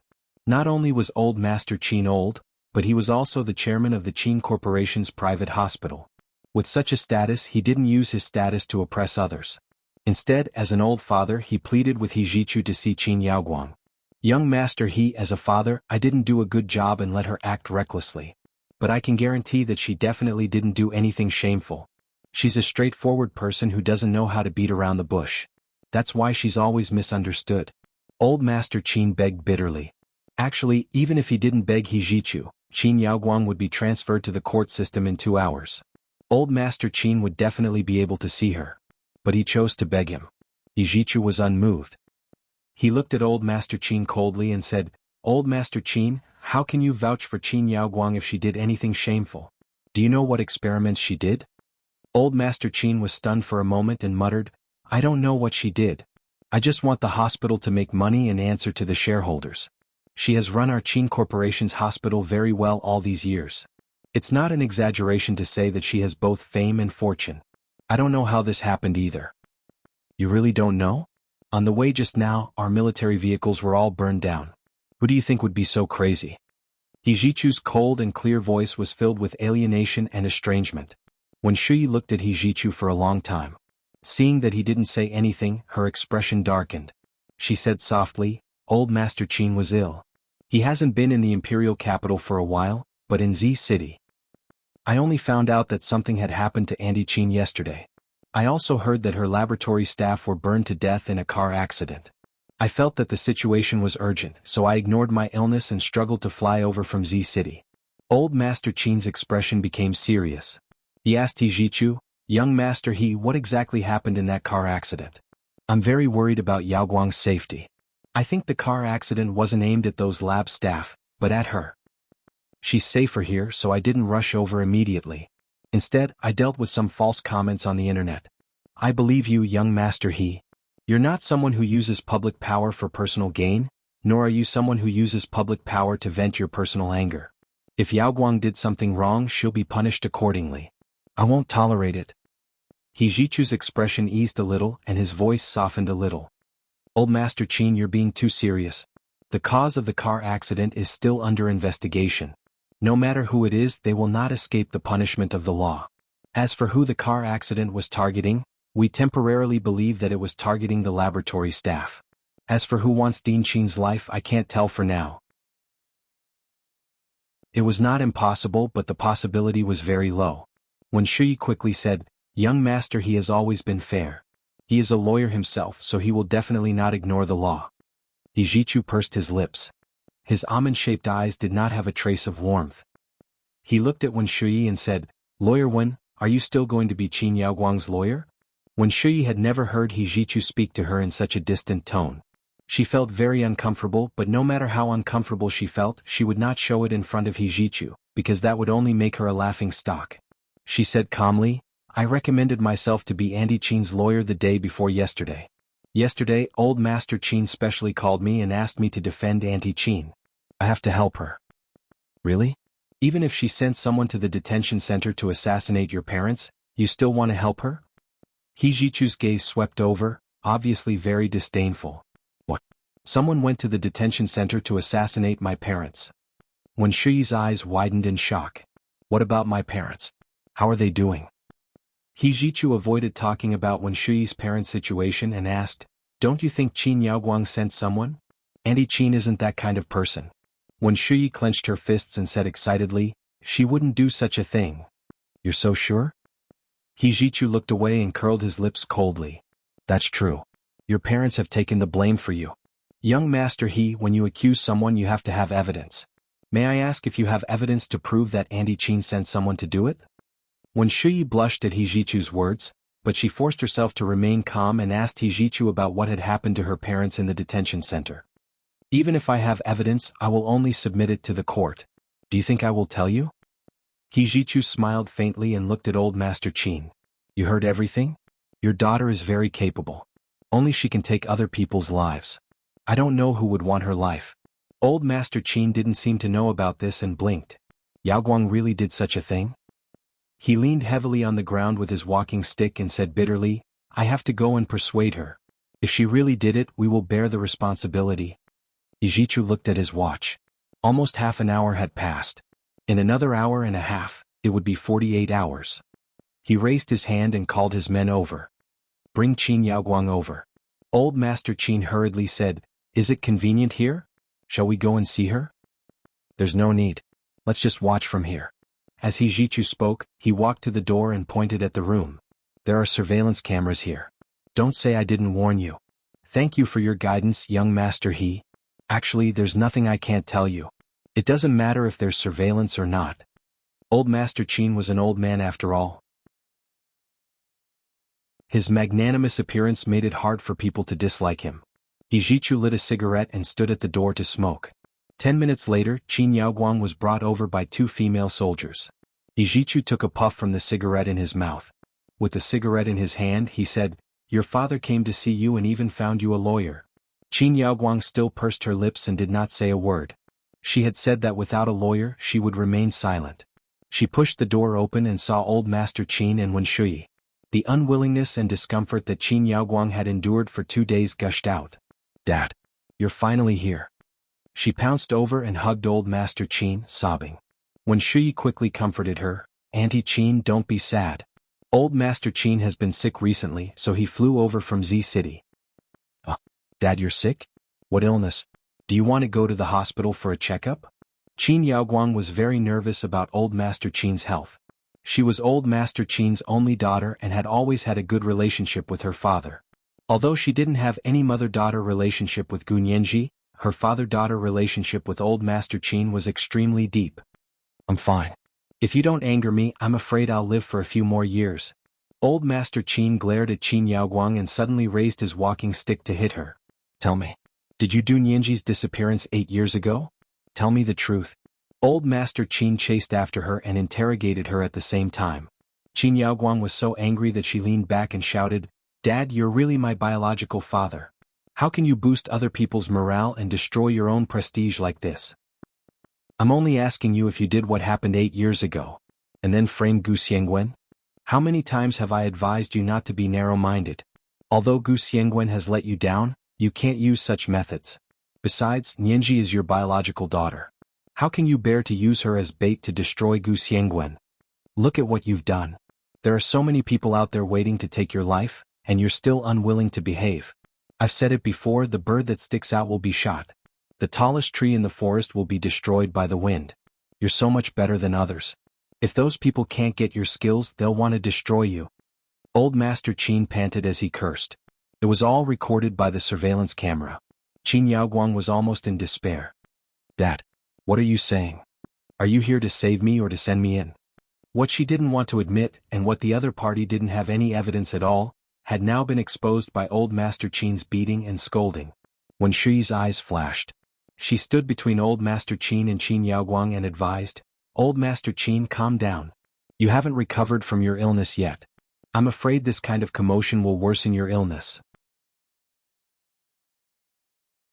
She then said to Qin Yaoguang solemnly, "In another hour, Auntie Qin will be going to the court's detention center.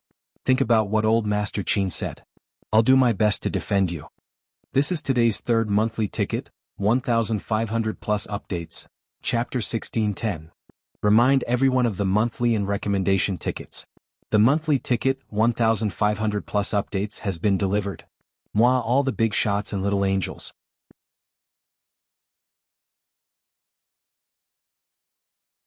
Chapter 1622. Wen Shui's voice was gentle and low. She had learned courtroom debate skills, so she knew how to speak and how to make the audience listen to her words to the greatest extent. Qin Yaoguang slowly calmed down under her comfort. Her feverish brain seemed to have been splashed with a bucket of cold water, and she was gradually able to think calmly. The time and energy she had invested in scientific experiments over the years had not been for nothing. As a scientist, her rational thinking quickly returned to her mind. Qin Yaoguang was silent for a moment, then nodded. She said reluctantly, "Okay, I'll think about it again. Actually, what happened 8 years ago really had nothing to do with me." She was still unwilling to plead guilty. After all, she was also a well-known person, and she was also someone who cherished her reputation. Once she pleaded guilty, she would most likely be sentenced to prison. All her years of hard work would be wasted. Old Master Qin sighed and raised his hand. "I know you're wronged, but don't worry. You're my only daughter. If the court rules, my old bones can still hold on for a few more days. I'll support the company and the hospital for you. When you come out, I'll hand them all over to you." Qin Yaoguang's eyes flickered as she pursed her lips and looked at old Master Qin. Although she was old Master Qin's only daughter, old Master Qin had been in charge of the company for so many years. He had never said that he would pass the company to her directly. This was the first time he had said this. The Qin family was a big business, and they were not the only branch of the family. Old Master Qin had 3 biological brothers. Although they were all dead, these brothers had many sons and grandsons, which was much more than the number of people in the Qin family. These Qin family members also worked in the Qin Corporation. Qin Yaoguang's eldest cousin was one of the important directors of the Qin Corporation. She used to think that old Master Qin would split the company equally among the several families, but now it seemed that it might not be so. Old Master Qin stomped his walking stick on the ground and frowned. Think about it carefully. Why don't you take advantage of the fact that we're all here to make things clear with young Master He? We're all family. Don't make things so ugly. Qin Yaoguang's eyes reddened.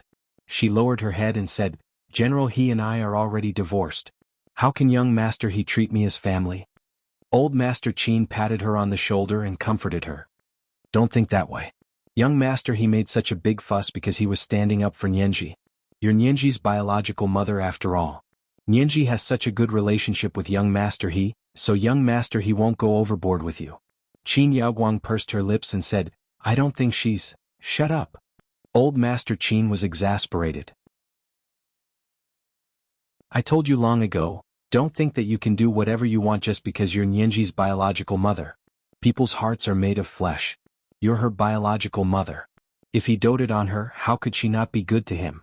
Now that things have come to this, mother and daughter don't act like mother and daughter, and relatives don't act like relatives, I think your brain must have gone haywire from doing experiments.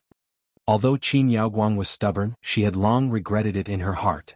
If he had tried to appease Nianji from the beginning, wouldn't that silly girl have been obedient? But how could she endure it? Qin Yaoguang thought about it carefully and still didn't think she had done anything wrong. She looked down at the grayish-black tiles on the ground and nodded unwillingly. I understand. I'll explain this matter to everyone. But before I go to court, I want to see Nianji. What do you want to see Nianji for? Old Master Qin saw that Qin Yaoguang still refused to admit her guilt and immediately became vigilant. Don't you think you haven't caused enough trouble? Do you really want to anger the He family and doom our Qin family to eternal damnation? The corners of Qin Yaoguang's eyes twitched. She smiled bitterly and said, I just want to apologize to her. I won't suppress her anymore. After all, they're biological mother and daughter. Why do we have to make things difficult for our relatives and happy for our enemies? Also, 8 years ago I shouldn't have done such a thing. I let her father take advantage of the loophole and separated us for so many years. That's right. Old Master Qin nodded in satisfaction. The wrinkles at the corners of his eyes relaxed.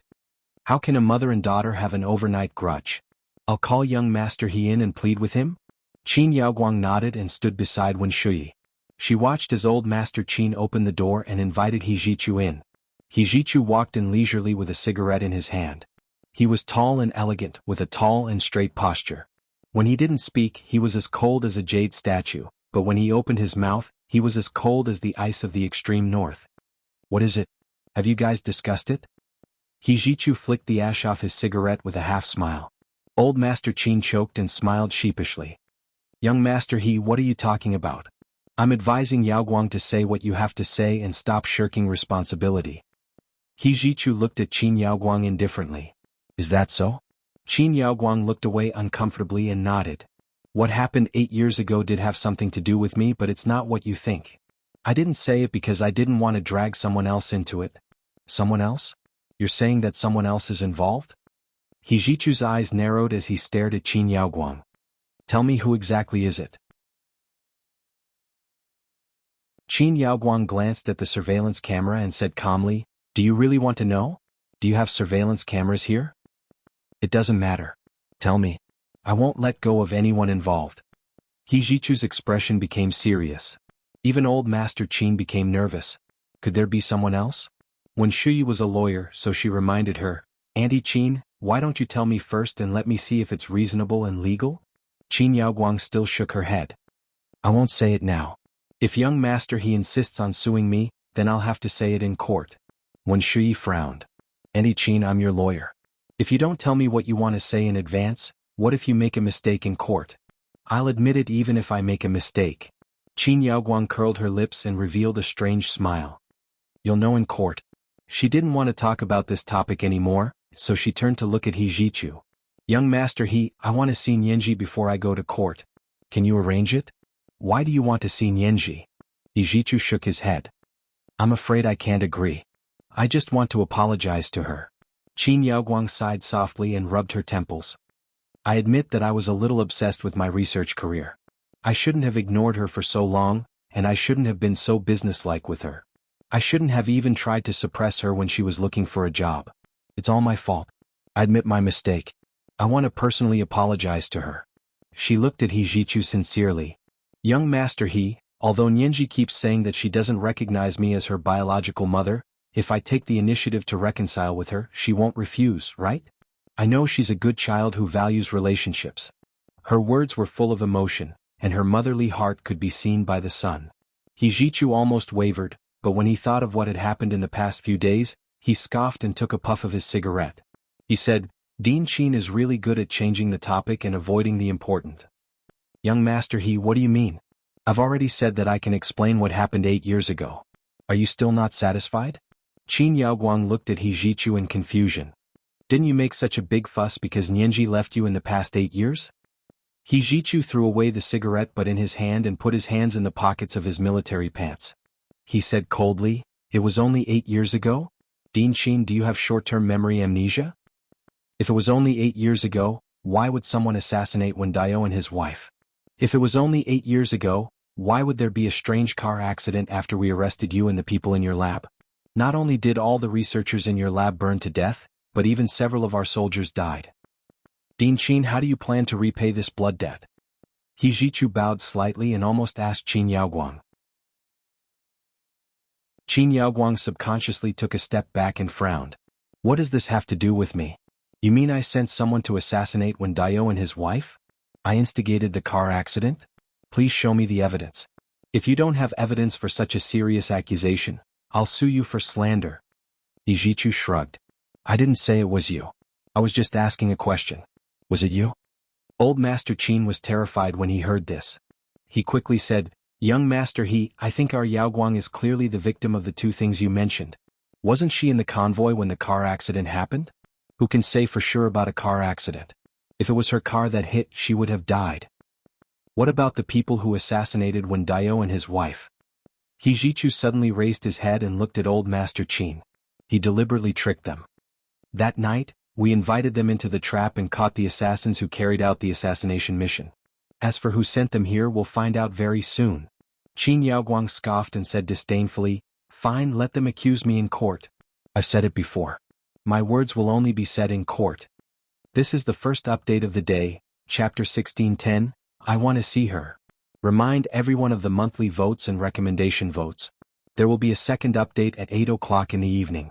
P.S. I forgot to remind everyone that there are double monthly votes for the 3 days at the end of the month, moi all the big shots and little angels.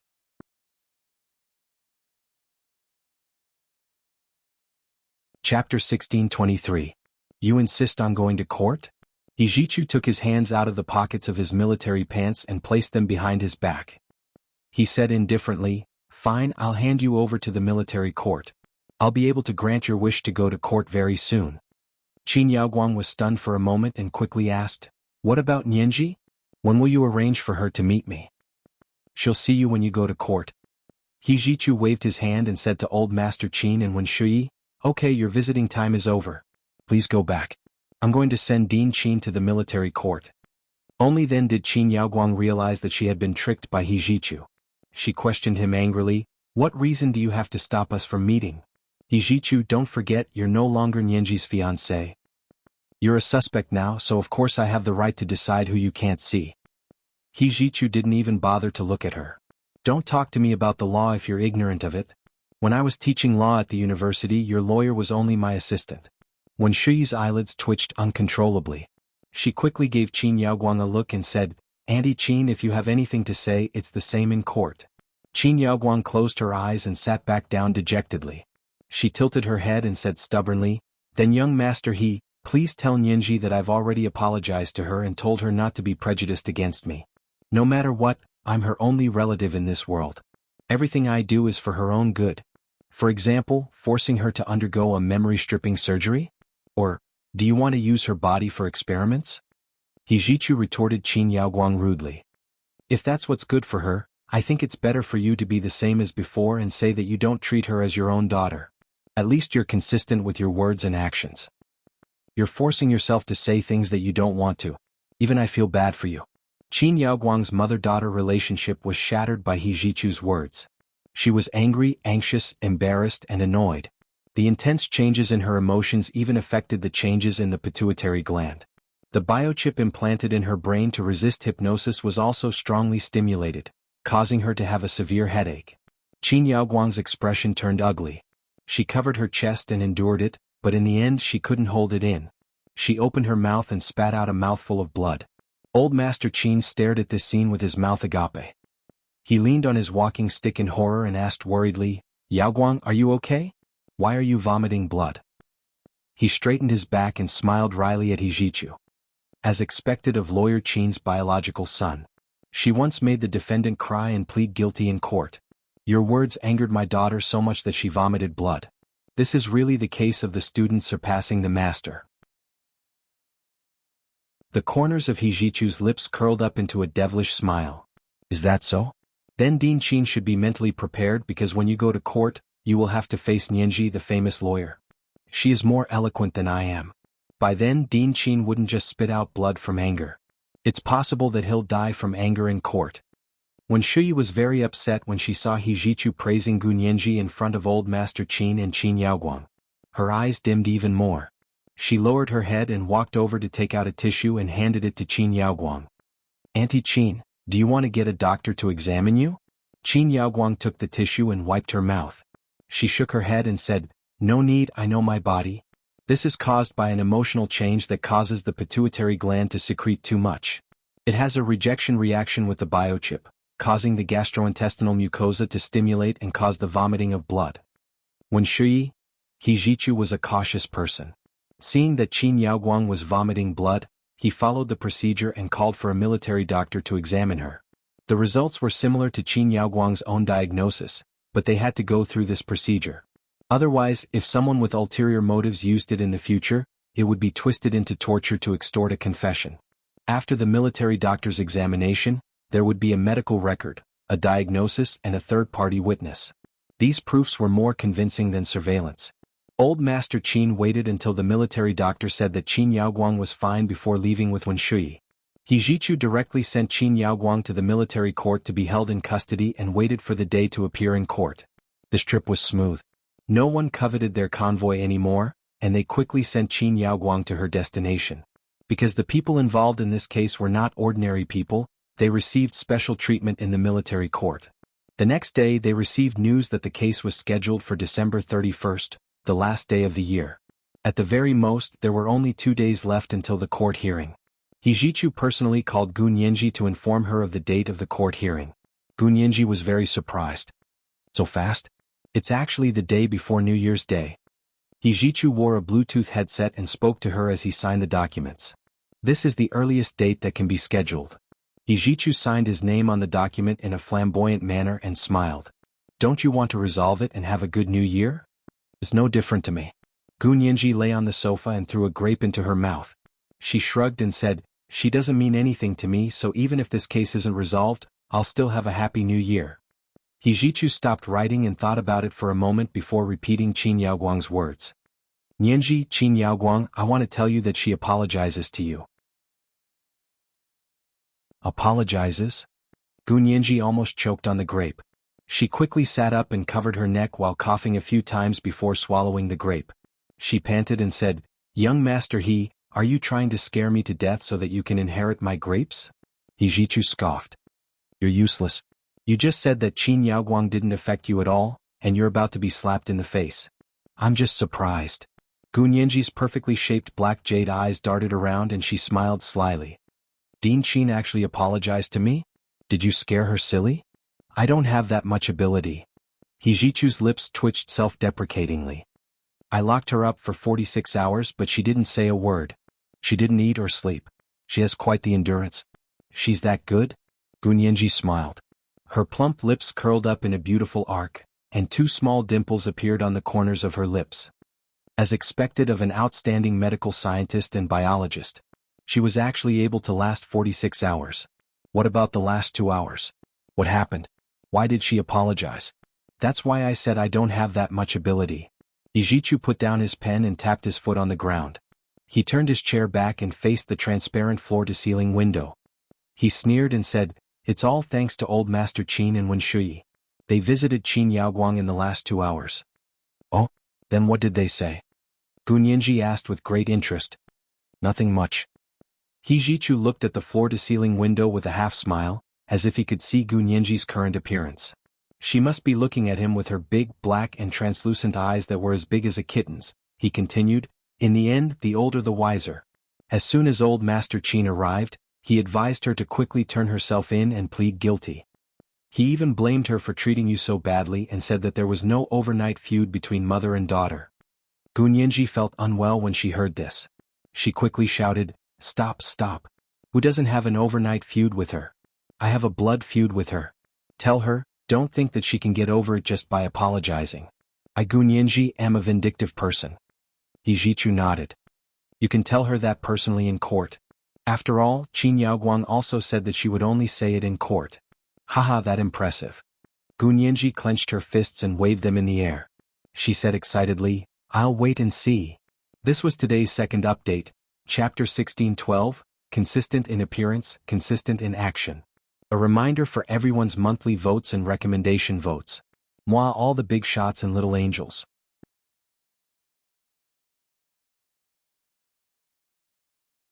Chapter 1624. Gunyanji perked up after receiving Hijichu's reminder. "Don't worry, young Master He. I'll do my best and try my best to make her lose the desire to live." Hijichu couldn't help but laugh. His shimmering almond-shaped eyes curved, and the cold aura around his body suddenly disappeared. He smiled gently and said, "Okay, don't be soft-hearted. I'll back you up." With Hijichu's words, Gunyanji became even bolder. She snapped her fingers and said, "Then does young Master He want to listen in?" Hijichu nodded. "Of course. I didn't go last time because I didn't want the Wen family to have the wrong idea. This time I personally arrested Qin Yaoguang. Do you think I can't go?" Gunyanji suddenly understood and quickly nodded. "I forgot about that. Young Master He is also the main witness." 2 days passed in a flash and soon, it was time for Gunyanji to go to court. It wasn't her first time going to court, so she wasn't that nervous. She woke up in the morning and calmly finished her breakfast. She put on her professional battle robe, and carried her laptop bag and briefcase. She went downstairs and drove to the court-martial. The imperial capital's court-martial wasn't far from the imperial capital's intermediate people's court. They were both on the same street. When Gunyanji arrived, she found that there were a lot of media outlets surrounding the place. Of course, the media couldn't enter, but they were all carrying all kinds of television and online broadcasting equipment. They were on the street opposite the court-martial and were aimed at the main gate. In order to maintain order, the court-martial sent out soldiers for the first time. They set up a temporary checkpoint at the street entrance that was like a highway toll booth. Only the plaintiff, the defendant, the lawyer, their family members, and those with special permission were allowed to enter. Gunyanji stopped at the temporary checkpoint. As she showed her lawyer's license and court documents, she asked curiously, "What's going on over there? Didn't the court-martial forbid spectators?" The soldier checked her ID and returned it to her with a smile. He said, "Those media outlets are very smart. They're squatting at the point set by the law. We can't seal off the entire road, can we? They're right across the street. It's not our court-martial's territory." Gunyanji turned around and memorized the names of the media outlets. She checked their backgrounds while waiting to drive into the parking lot. The media all had their own capital backing them up. As expected, she casually checked a few media outlets that came over and found that these media outlets were mostly foreign, not domestic capital or government-led media outlets. Only these people who had the spirit of being in the Han camp would have the guts and motive to come to the military court to wait for Qin Yaoguang's trial. Gunyanji snorted, started the car and drove to the parking lot. After parking the car and coming out, he saw a large group of people surrounding an old man with white hair and a ruddy complexion walking over. From the corner of her eye, Gunyanji saw that these people were Old Master Qin and Wen Shuyi's group. She quickly turned around and pretended not to hear the people behind her calling her. She strode into the elevator and pressed the close button. Then he waved at a man who was rushing over and said, "See you in court." She wasn't afraid, but she didn't want to ruin her good mood before the trial. Gunyanji, who was only 20 years old, didn't know how to deal with the feeling of being bound by familial ties. Gunyanji took the elevator to the trial room of the military court. She passed through more stringent security checks before entering the courtroom. This was the first time she had come to the military court in this world, but judging from the layout, it was almost exactly the same as the military court in the other world where she had confronted Bai Genie. Her nervous mood instantly relaxed. It felt like she had returned to the other world. The power of habit was too terrifying. Hijichu was already sitting in the courtroom. When he saw Gu Nianji enter, he waved at her. Gu Nianji quickly walked over and said with a smile, "Young Master you're here so early." Yijichu nodded. "I just arrived too. My father will also be here to listen in later. There might be a lot of people, so don't be nervous." "Oh, I won't." Gu Nianji sat down next to him and glanced at everyone in the courtroom. There were already quite a few people sitting in the gallery behind the dock. Other than old Master Qin and Wen Shui who Gu Nianji knew, there were also a few men who looked like members of the Qin family, because their attitudes were different from those bowing and scraping followers. Yijichu pointed them out to her. The man on old Master Qin's right is Qin Yaoguang's eldest cousin. Look at him, he's not young anymore. He already has a grandson. The two young men next to Qin Yaoguang's eldest cousin are his sons, Qin Yaoguang's nephews and old Master Qin's grandnephews. The others are all senior executives of the Qin family group. There are also lawyers, accountants and private doctors. Gu Nianji clicked her tongue. That's quite a group. They looked over and the Qin family was also looking over at the plaintiff's stand. It was the first time old Master Qin's two grandnephews had seen Gu Nianji, so they were a little curious about her. The two of them poked their father and asked in surprise, "Dad, that young lady over there who looks like Auntie, is she Auntie's daughter? Is she really going to sue Aunt for kidnapping her?" Old Master Qin's nephew glanced at Gu Nianji and nodded. He said snappily, "It's her. That's why the mother and daughter are fighting like this. How unfilial. If she were my daughter, I'd break her legs." Old Master Qin frowned and said, "Don't say that. Yaoguang is more at fault about the mother and daughter. So what if my cousin is at fault? As a mother, can't she educate her own child?" Qin Yaoguang's eldest cousin brother was quite supportive of her. "I think her daughter is even more at fault. My cousin was tricked by her own daughter this time." Old Master Qin sighed softly and shook his head. "Stop talking. The trial is about to start." When Shui stood up and said, "Old Master Qin, I'll go up first." She had to go to the defendant's stand and sit with Qin Yaoguang. Go. We'll see what Lawyer Wen can do later." Qin Yaoguang's eldest cousin quickly nodded at her. Lawyer Wen is a top student at Harvard Law School in the United States. She definitely won't disappoint us. Wen Shui smiled. "I'll do my best. Gu Nianji is also a very outstanding lawyer. I don't have much of an advantage. Lawyer Wen is too modest, isn't she?" Qin Yaoguang's eldest cousin blinked. "Being too modest is the same as being proud." Wen Shui stopped smiling and said very seriously, "I'm telling the truth. Not only did Gu Nianji inherit Auntie Qin's IQ, but she's also very talented in the law. I can only say that I'll do my best." Old Master Qin waved his hand and was a little dissatisfied. "We understand. You can go." It was a good thing to be cautious, but being cautious didn't mean that she would boost the morale of others and destroy her own prestige.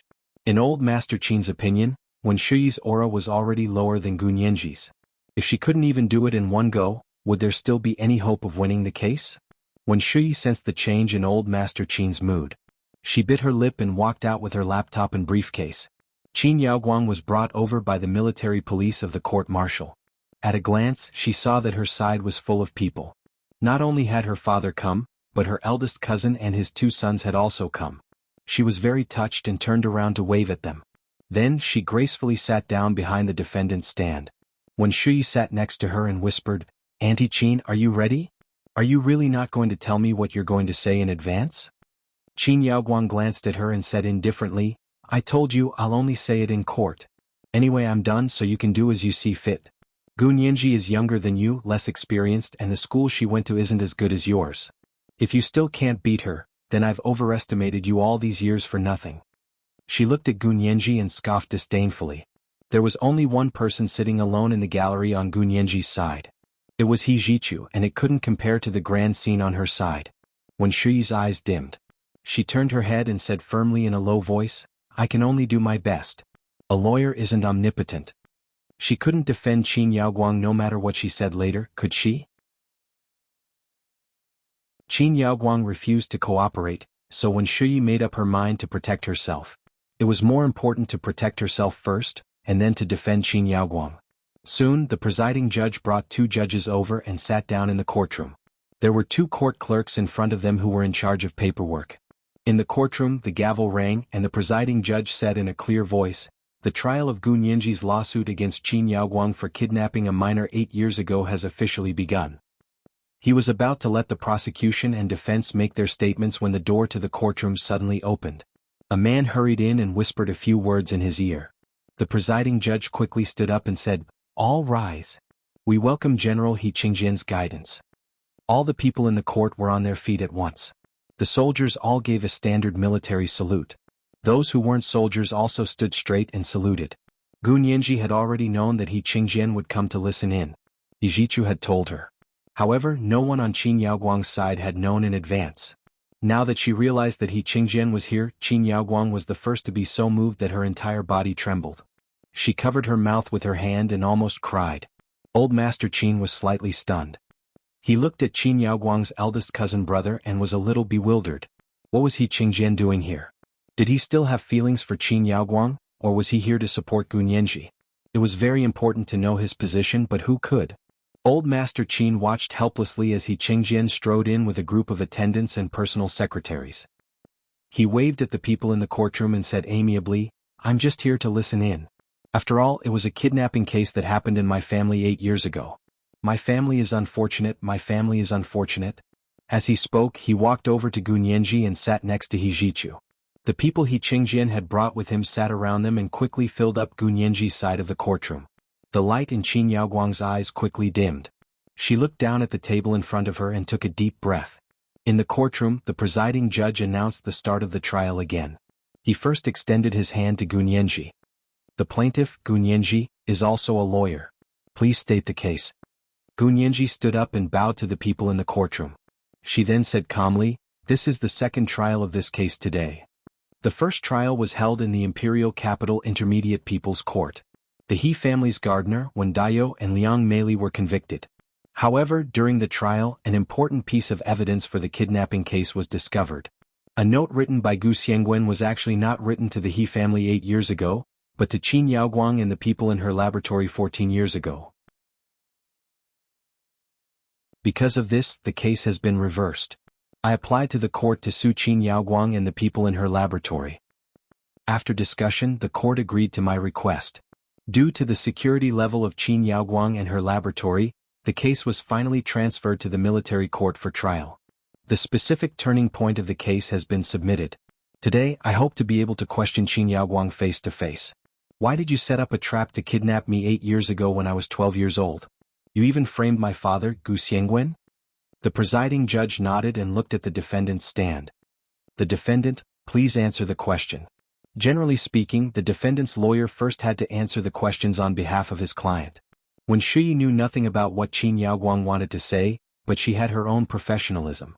Seeing that the presiding judge had turned the question to the defendant, she stood up and said unhurriedly, "Your Honor, just a note alone cannot determine that my client is the main suspect in the kidnapping case back then." This was the first update of the day, Chapter 1613, I've Got Your Back.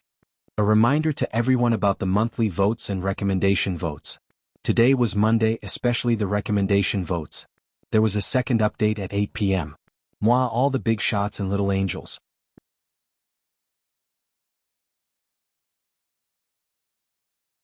Chapter 1625.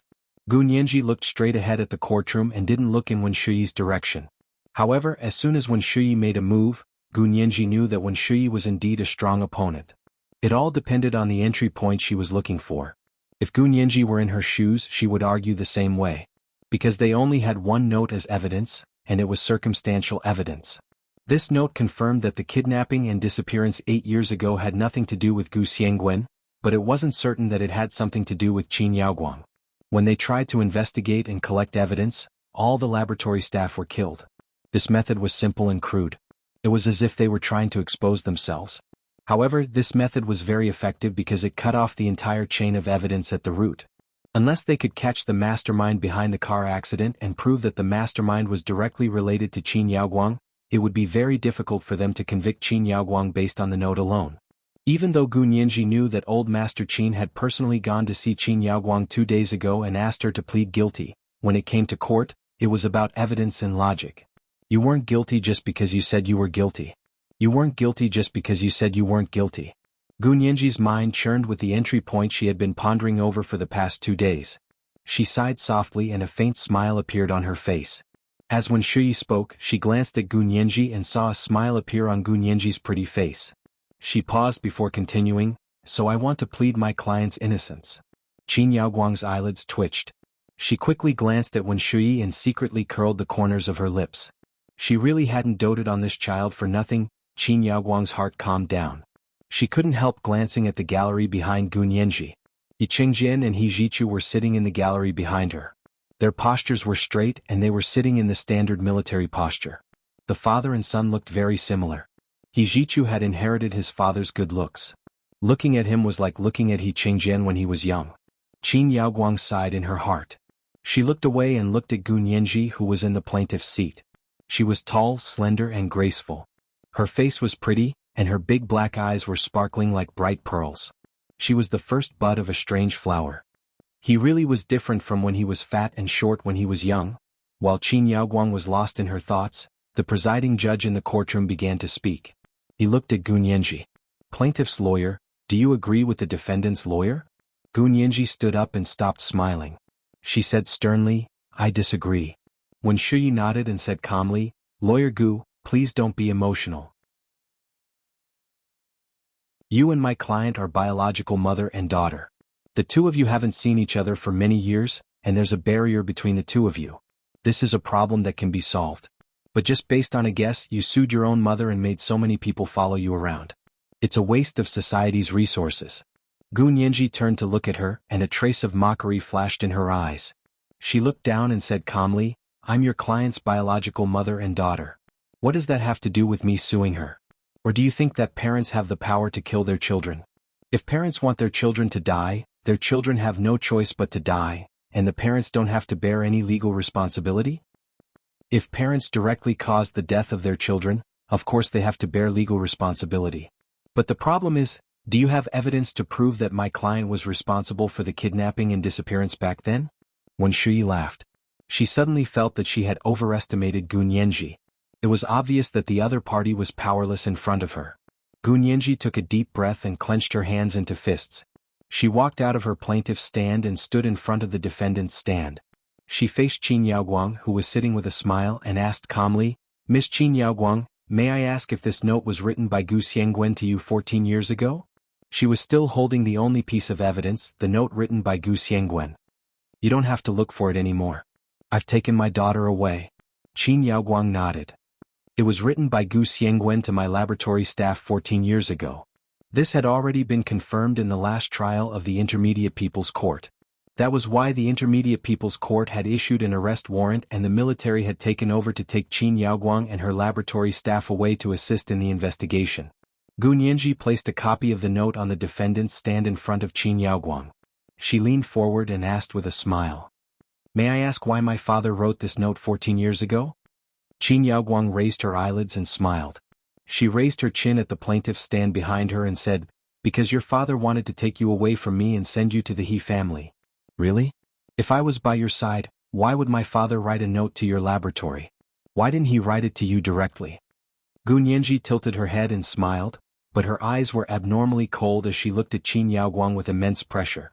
Qin Yaoguang was stunned. She hadn't expected Gu Nianji to ask this question herself. When Shui saw that the situation wasn't looking good and immediately said, "Objection. The question asked by the plaintiff's lawyer has nothing to do with this case. Your Honor, my question is directly related to this case. I'll prove it to you right away." Gu Nianji quickly turned around to refute Wen Shui. The presiding judge raised his hand. "Objection overruled, but the plaintiff, please get to the point as soon as possible." Gu Nianji was very grateful. "Thank you, Your Honor." She turned to look at Qin Yaoguang. "You just said that I was living by your side at the time, so why wasn't my father writing the note to you, but to the people in your laboratory?" Qin Yaoguang was interrogated by Gu Nianji. She quickly glanced at the defendant's gallery and happened to meet Old Master Qin's gaze. Gu Nianji had been watching her movements the whole time. She turned her head to look at Old Master Qin and smiled. "What's wrong? Dean Qin doesn't know how to answer this question? Do you have to ask your chairman, Old Master Qin? Could it be that Old Master Qin is also an insider?" This accusation was a little too much. Old Master Qin was so angry that his face turned red. He said repeatedly, "Preposterous, preposterous." When Shui quickly stood up and said, Objection. The plaintiff continuously testifies against unrelated bystanders without any evidence. It's a violation of a lawyer's ethics. The presiding judge nodded. Objection sustained. Plaintiff, please pay attention to your words. Gu Nianji had said it on purpose because she knew that the person who put the most pressure on Qin Yaoguang was Old Master Qin. Since Qin Yaoguang listened to Old Master Qin in everything, and Old Master Qin had persuaded Qin Yaoguang to plead guilty 2 days ago, it would be a waste not to use this as an entry point. Under Gu Nianji's aggressiveness, Qin Yaoguang gritted her teeth and looked straight into Gu Nianji's eyes. Do you really want to know? Of course. Gu Nianji leaned against the defendant's table and knocked on the table with one hand. She smiled faintly and said, Lawyer Wen just said that this note alone wasn't enough to prove that you had something to do with the case back then. I'm proving that this note alone can prove that you had something to do with the case back then. If it doesn't matter, then please answer me. Why did my father, Gu Xiangwen, write a note to your lab and say that he wanted to take me away from you? Qin Yaoguang's breathing gradually became unstable. She glared at Gu Nianji. She hadn't expected her to take the initiative to bring up what happened back then. Had she really lost her memory or had she recovered it? After looking at her for a long time, Qin Yaoguang gritted her teeth and said, Because I was busy with work and lived in the lab all day long, so you followed me in the lab. Gu Nianji looked at her meaningfully. Is that so? That means you used the lab as a nursery? You let me play in your lab? You put a child who wasn't even 6 years old in your biomedical lab. Did you ever think about the child's safety? Qin Yaoguang said with a fake smile, You're thinking too much. Don't you remember? My lab is monitored 24 hours a day. It's very safe. 24 hours a day. How tight could the surveillance be 14 years ago? Gu Nianji shook her head with a chuckle. I don't believe it. It's the truth. You have to believe it. Qin Yaoguang pursed her lips. Our lab has always been doing sophisticated experiments. In order to observe the progress of the experiments, it has always been monitored 24 hours a day, and it has been synchronized with cloud storage. How could it not be safe? How could it not be tight? Oh, so that means there was synchronized cloud storage technology 14 years ago? Gu Nianji asked casually. Qin Yaoguang laughed and said softly, Of course our technology here is very advanced. Gu Nianji instantly understood what she meant, but she didn't answer. She changed the topic. Then this note was actually written for you, not for the people in your lab, right? Because you've already admitted that you were the one who took care of the child at the time, but you put the child in your workplace. Qin Yaoguang hesitated for a moment, feeling that something was wrong. Defendant, please answer yes or no. Qin Yaoguang had no choice but to reluctantly answer, yes. Then this note has always been in your hands? Gu Nianji asked again. Qin Yaoguang shook her head again and denied it. No. I casually put this note on the lab table after I read it. I don't know where it went after that. Really? You actually casually put such an important thing on the lab table? Gu Nianji looked surprised. What's so important about that? Qin Yaoguang couldn't help rolling her eyes. Who would take something written by a lunatic seriously? Besides, he's your father. What can I do if he wants to take you away? Can I still object? Wen Shui smiled victoriously. Lawyer Gu, the situation is already very obvious. Someone stole the note my client left on the lab table. After 6 years they took it out and caused trouble again. It has nothing to do with my client. Gu Nianji immediately said, Really? Since the defendant's lawyer said that someone stole her client's things, I request that the surveillance of Qin Yaoguang's lab from 14 years ago be investigated. If someone really stole the note, as a lab with 24-hour uninterrupted surveillance and synchronized cloud storage, not only can we find out when the defendant put the note on the lab table, but we can also find out who stole the note that year. This was the second update of the day, Chapter 1614, Overestimating Her. A reminder to everyone about the monthly votes and recommendation votes. Today was Monday, especially the recommendation votes. Moi, everyone, little angels.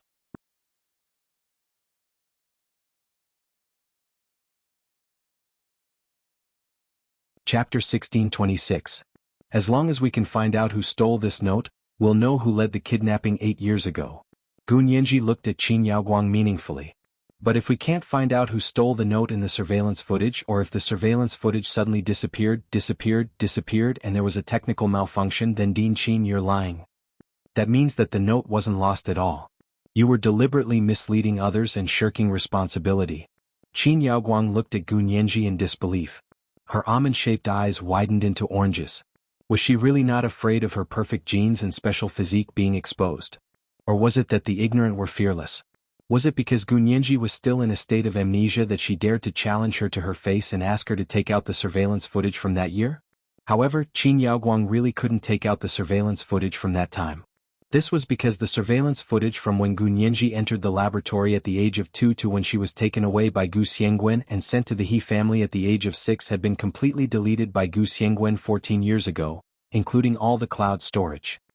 Not only had Gu Xiangwen physically deleted the footage from that time in her laboratory, but he had also completely erased all the experimental data related to it. In the next 14 years, no matter how powerful the computer hardware and software experts she had found, they had been unable to recover the data that he had erased. Otherwise, how could her experiments have made no progress for so many years? Qin Yaoguang lowered her head, and a hint of resentment flashed through her eyes. However, when she raised her head again, she had already returned to normal. She sneered and spread out her hands. "You've already said everything. What else can I say? It's not a secret that our laboratory has surveillance footage. How could the person who stole the note be so stupid as to keep the surveillance footage as evidence against him? To tell you the truth, the person who stole the note 14 years ago hacked into our laboratory's central control system and deleted the surveillance footage from 18 to 14 years ago. He didn't even let go of our experimental data. This period of time happened to be the important evidence from the 4 years when Gunyanji was 2 years old to 6 years old. Gunyanji actually knew about this a long time ago. Because when Lu Jin had acknowledged her and admitted that he was Gu Xiangwen, he had already told her the whole story. When he returned to the laboratory after leaving for 4 years and found out what Qin Yaoguang had done, he was furious, but he didn't dare to openly fall out with her because he was worried that Qin Yaoguang would go all out and expose Gunyanji's perfect genes and special constitution to the public, making her the target of even more coveted people.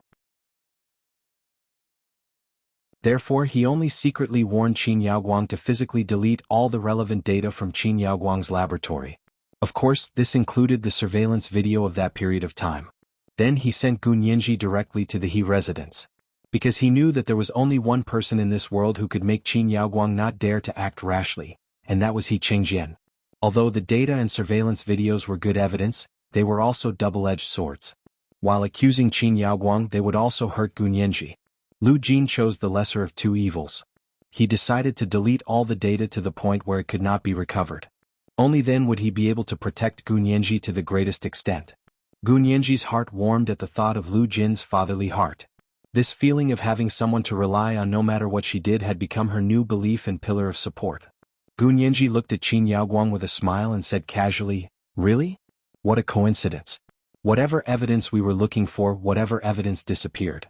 The defendant, Qin Yaoguang, you know that if you can't produce evidence, everything you say will be like water without a source, a tree without a root. In other words, you're lying and the court won't accept your story. Then we're back to square one. May I ask why you led this scheme to kidnap me 8 years ago?" When Shuyi's eyes flickered and she stood up calmly. Objection. According to the principle of presumption of innocence, the prosecution bears the burden of proof to prove that a person is guilty if they tacitly agree that a person is innocent. Also, according to the principle of presumption of innocence, if the criminal suspect's criminal facts are unclear and the evidence is not conclusive and sufficient, then the criminal responsibility should not be pursued. The court should withdraw this improper prosecution. From the looks of it, the plaintiff, who is the prosecution, is unable to produce direct evidence to prove that the case 8 years ago was related to my client. All inferences are based on assumptions. So I ask the court to withdraw the charges against my client and for the plaintiff to bear all of my client's losses. These losses include but are not limited to loss of reputation, time costs, and compensation for the lives of all the staff in the client's laboratory. Gunyanji, wait for my lawyer's letter. Prepare to go bankrupt. When Shuyi raised her head slightly, her snow-white round face shining with excitement. At that moment, all eyes in the courtroom were on her. Old Master Qin looked at her excitedly and rubbed his hands together in joy. He really hadn't expected Wen Shuyi to do better than he had expected. After all, if Qin Yaoguang could escape unscathed, that would be the best outcome for the Qin family. The courtroom was so quiet that even the air seemed to have stopped moving. He Zhichu clenched his fists and narrowed his almond-shaped eyes. He Qingjin was also a little surprised. He couldn't help looking at He Zhichu and then at Gunyanji. He really wanted to say something. He Zhichu glanced at him and said calmly, "Don't be impatient. Nianji will fight back. But Wen Shuyi's words are flawless. Unless Gu Nianji can produce new direct evidence, otherwise. He Qingjian was very worried that Gu Nianji would fail this time. He Jichu didn't say anything else. He looked at Gu Nianji intently and silently prayed for her in his heart. He believed in her. She would definitely find a way to fight back. Gu Nianji tilted her head and looked Wen Shuyi up and down. She smiled but didn't say anything. Her smile was so teasing that it made Wen Shuyi's hair stand on end. She couldn't help wondering if she had missed something important again. Because Gu Nianji's silence was even more creepy than her immediate rebuttal.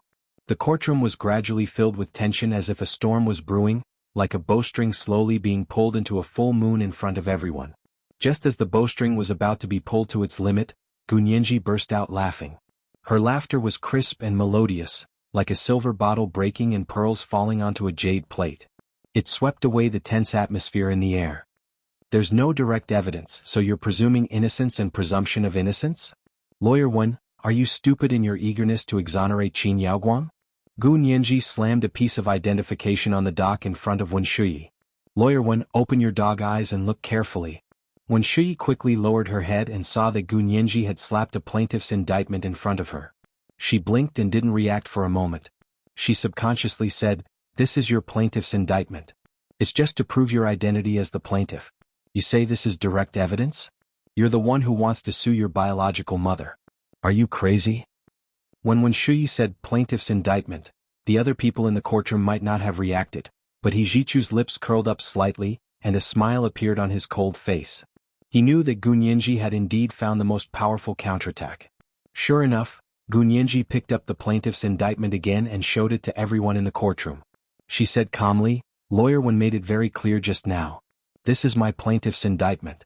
It proves my identity as the plaintiff." What she didn't say is that this plaintiff's indictment can also be related to direct evidence. You don't understand? Gu Nianji glanced at where the Qin family was sitting and deliberately turned to face them. She asked Wen Shuyi, "Lawyer Wen, let me ask you, what is direct evidence?"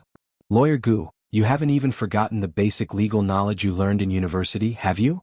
Wen Shuyi asked playfully and even made a gesture. The so-called direct evidence refers to evidence that can independently and directly explain the main facts of the case. Gu Nianji smiled and asked again, "Then how many types of direct evidence are there legally?" Wen Shuyi also smiled and said, "It seems that Lawyer Gu is really forgetful. It's okay, I'll teach you another lesson." She continued, "There are 5 types of direct evidence recognized by the law. The first type is the statement of the parties." As soon as she said this, Wen Shuyi suddenly froze. Her pupils constricted in an instant, and her expression immediately became very ugly. The smile on Gu Nianji's lips widened. "Why aren't you continuing? Lawyer Wen? You only said one type?" Wen Shuyi glared at Gu Nianji and pursed her lips tightly. She refused to say a word. She couldn't believe it at all. She had been on guard and was about to completely defeat Gu Nianji, but Gu Nianji had turned the tables on her. How could there be such a cunning person in the world? Qin Yaoguang was waiting anxiously at the side. She couldn't help tugging at the corner of Wen Shuyi's shirt and muttered, "Why aren't you saying anything? She doesn't have any direct evidence. Don't be fooled by her." Wen Shuyi's snow-white round face gradually turned red, like a persimmon in late autumn. There was no sweetness, only an infinite chill. Gu Nianji smiled at Qin Yaoguang and said amiably, "If she doesn't say it, I will." There are 5 types of direct evidence recognized by the law. The first type is the statement of the parties. In criminal cases, it includes the statement of the criminal victim, the confession and defense of the criminal suspect and the defendant. The second type is the witness and his testimony that can prove the main facts of the case. The third type is the written evidence that can prove the main facts of the case. For example, the small note you used to frame me. The fourth type is the audio-visual material that can prove the main facts of the case, such as the surveillance video that has been deleted. The fifth type is the physical evidence that can directly prove that a criminal act was committed under certain circumstances. Physical evidence generally can't be used as direct evidence, but in a few specific circumstances, it can also be used as direct evidence. Gu Nianji leaned forward and pointed at herself. A very obvious trace of mockery and sarcasm flashed in her big eyes. According to the first direct evidence recognized by the law, I am the criminal victim in this case. My statement is the most powerful first direct evidence. I can testify that I saw when Dayo and his wife hand me over to Qin Yaoguang with my own eyes. Lawyer 1, Defendant Qin Yaoguang, I'm standing in front of you, and you can actually ignore me. You keep saying that there's no direct evidence, so there's only presumption of innocence and presumption of innocence. In your eyes, I'm not a person, and I don't have the legal qualifications and qualifications of a normal person, right? Gu Nianji's mocking and contemptuous expression was very much like a person's. That person was Qin Yaoguang's lifelong psychological shadow. She was so angry that she lost her mind. She had thought that she could completely get away with it and teach Gu Nianji a lesson. She turned around and found that she had fallen into a pit again. Moreover, because of Gu Nianji's nonsense, she might be convicted and everything she had was destroyed. Under such a double stimulation, Qin Yaoguang felt a sharp pain in her brain. She couldn't control her anger. She covered the left side of her head with one hand and glared at Gu Nianji. She pointed at her and said angrily, "Who do you think you are? You, shut up." Old Master Qin saw that the situation was not good and immediately stood up from the gallery. Tears rolled down his old face. "Yaoguang, now that things have come to this, don't resist anymore. You've confessed. 8 years ago you made a mistake. There was a reason for that. Don't add to your mistakes. You'd better confess to the court and be lenient." This was today's first update, Chapter 1615, The Most Powerful Counterattack. A reminder for everyone's monthly votes and recommendation votes. There was a second update at 8 p.m. Moi, all the big shots and little angels.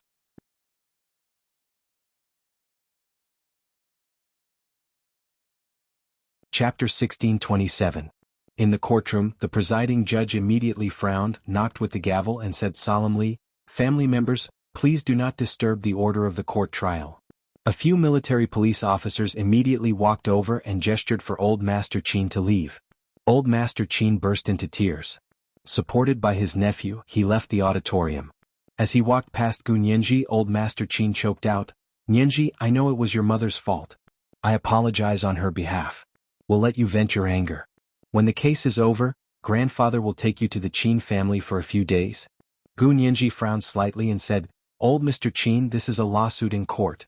The court's sentencing depends on evidence and logic. Please don't say such things in court. This is humiliating us legal practitioners and obstructing justice. Besides, I don't have a mother or a grandfather. Please leave the court quickly and don't disturb the order of the court." Old Master Qin was embarrassed and murmured, "Hey you child." He couldn't say anything more. He shook his head and helped his nephew out of the courtroom. Qin Yaoguang saw with her own eyes that her old father had been publicly slapped in the face by Gu Nianji because of her. Her eyes turned red from the pain. Her gaze involuntarily drifted to where Qingjian was sitting, but she saw that he didn't even look at her. His gaze was completely glued to Gu Nianji. He was so focused and lost in thought that it was as if he wasn't looking at Gu Nianji at all. Instead, he was looking at someone else through Gu Nianji. Gu Nianji looked so much like her, but the way she acted in court reminded people of someone else. This realization was like a bucket of cold water being poured over her head on a snowy day. Qin Yaoguang was completely awakened. She wiped her face with the back of her hand and lowered her head in silence. Gu Nianji watched coldly as the family left the courtroom. She turned to look at the bench and enunciated each word clearly. 8 years ago, it was Qin Yaoguang who instructed Wen Dayo and his wife to kidnap me and bring me to her. She even asked someone to send me to the airport in an attempt to smuggle me out of the country. Of course, Lu Jin had told her all of this. He had intercepted Qin Yaoguang and used the opportunity of Qin Yaoguang's attempt to smuggle Gu Nianji out of the country to take her away from the airport. Qin Yaoguang's heart trembled. Did Gu Nianji remember everything? She had never performed a memory removal surgery on Gu Nianji, but she had always thought that Gu Nianji had lost her memory because Gu Xiangwen had hypnotized her and erased her memories of the past 12 years. Now it seemed that neither was true. Gu Nianji had gone to the other world and lost her memory not because of the memory-stripping surgery, nor because Gu Xiangwen had hypnotized her. This was because the memory loss caused by these two methods was irreversible. Qin Yaoguang concluded that Gu Nianji's previous memory loss was only because she was young when she went to the other world, and her brain was immature. Therefore, the collision of the high-energy magnetic field caused a temporary total memory loss. She had no idea that Gu Nianji's memory hadn't recovered at all. Everything she knew didn't come from her memories but from Lu Jin. Gu Nianji had used this bit of information to force Qin Yaoguang to make a choice. Should she admit that she was the mastermind behind the kidnapping of Gu Nianji 8 years ago, Or should she admit that she was the evil scientist who used Gu Nianji as an experiment and abused her for 4 years? No matter which choice she made, Qin Yaoguang was going to jail for sure. Gu Nianji's only goal in this trial was to put Qin Yaoguang in jail. Qin Yaoguang took a deep breath and turned to look at her lawyer, Wen Shui. She saw that her lips were tightly pursed and her gaze was unfocused. She didn't know what she was thinking, but she became more and more frustrated. Why was she so useless? She had thought that she had won the lawsuit, but in the end, Gu Nianji had turned the tables midway. She was also useless. In the courtroom, the presiding judge asked Qin Yaoguang in a serious voice, "Defendant, is what the plaintiff said true?" When Shui came back to her senses and quickly said, "Mr. Presiding Judge, my client." Qin Yaoguang's face was cold. She raised her head and interrupted Wen Shui. She said calmly, "Yes, what Gu Nianji said is true." The courtroom was in an uproar. Was she admitting guilt? Gu Nianji glanced at her face, but she couldn't see any expression. Qin Yaoguang's expression could only be described as numb. Gu Nianji clicked her tongue. "You're suddenly changing your mind again. Defendant Qin Yaoguang, which of your words should I believe is true and which of your words are false?" The presiding judge also said, "Defendant, please state your motive. Why did you kidnap your own daughter and frame Gu Xiangwen?" Just admitting guilt wasn't enough. She also needed evidence and motive to convict. Qin Yaoguang lowered her gaze and stared at the table in front of her. She said with a wooden face, "I did all this for one person." "For who?" Gu Nianji pressed on. "Where is this person?" Qin Yaoguang raised her head and quickly glanced in He Qingjian's direction. She gritted her teeth and closed her eyes. "For He Qingjian." "Huh?" There was an uproar in the courtroom. He Qingjian's personal secretary and entourage were stunned. What kind of operation was this? Could it be that there was more to this case? This woman really dared to say that General He was involved? He Qingjian also frowned and was a little angry. He could swear to God that he had never instructed Qin Yaoguang to do such a thing. He Jichu leaned close to his ear and whispered, "Dad, did you see that? When a woman goes crazy, she's really unreasonable. Maybe we're all wrong. The real lunatic is someone else." The corners of He Qingjian's eyes twitched uncontrollably. "What do you mean?" "Nothing." He Jichu pursed his lips and continued to listen to the interrogation. Gu Nianji quickly followed up. She also frowned and said, "Defendant Qin Yaoguang, please make yourself clear. What do you mean it's for He Qingjian? You're saying that General He Qingjian was the mastermind behind this? He asked you to kidnap me so that he could chase me out of the He family?" He Qingjian only frowned when he heard this. He gritted his teeth and lowered his voice. "What kind of reasoning is this? If I wanted to chase her out of the He family, would I have gone through so much trouble to bring her back?" He Jichu shrugged his shoulders lightly, and a faint smile appeared in his sparkling almond-shaped eyes. Qin Yaoguang shook her head and denied it directly. "No, General He Qingjian didn't ask me to do it. I did it for him." "You mean you took the initiative to do this for He Qingjian?" Gu Nianji was even more confused. "Then you still say that this matter has something to do with General He Qingjian? Because he wanted to chase me away, you took the initiative to help him solve his problems?" Qin Yaoguang closed her eyes and was a little impatient. She shook her head and said, "There's really something wrong with your ability to understand. When I say it's for him, you can distort it and say that he's the mastermind. This isn't distortion. This is a reasonable inference." Gu Nianji had always been very patient in court. "You kidnapped me and took me away from the He family. Then you said it was for General He Qingjian, so the direct inference is that He Qingjian wanted me to leave the He family, so you helped him fulfill his wish." Qin Yaoguang didn't expect to be able to explain it like this. She quickly glanced at He Qingjian again. Seeing that he still wasn't looking at her, she felt even more frustrated. Pursing her lips and puffing her cheeks, Qin Yaoguang made up her mind and said directly, "Lawyer Gu, you're too narcissistic. Was it because of you that I kidnapped you for General He Qingjian? You're actually just bait. I kidnapped you to lure out Gu Xiangwen, who has been hiding." Gu Nianji's heart skipped a beat. She thought to herself that this was an angle she had never thought of before. Gu Nianji perked up and immediately pulled the wool over her eyes. "You kidnapped me to lure out Gu Xiangwen, who was hiding. What? How did you know that Gu Xiangwen would find out that you were going to kidnap me?" Qin Yaoguang pointed at the left side of her brain. "Do you know why I installed an anti-hypnosis biochip in my brain? It's because I know that Gu Xiangwen has never given up on me and has been spying on me in secret. He knows everything I do."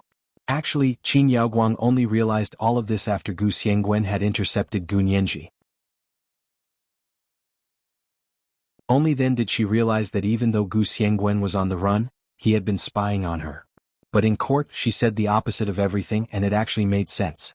Gu Nianji almost laughed when she heard this. Gu Xiangwen hasn't given up on you? Yes, otherwise why would he keep spying on me?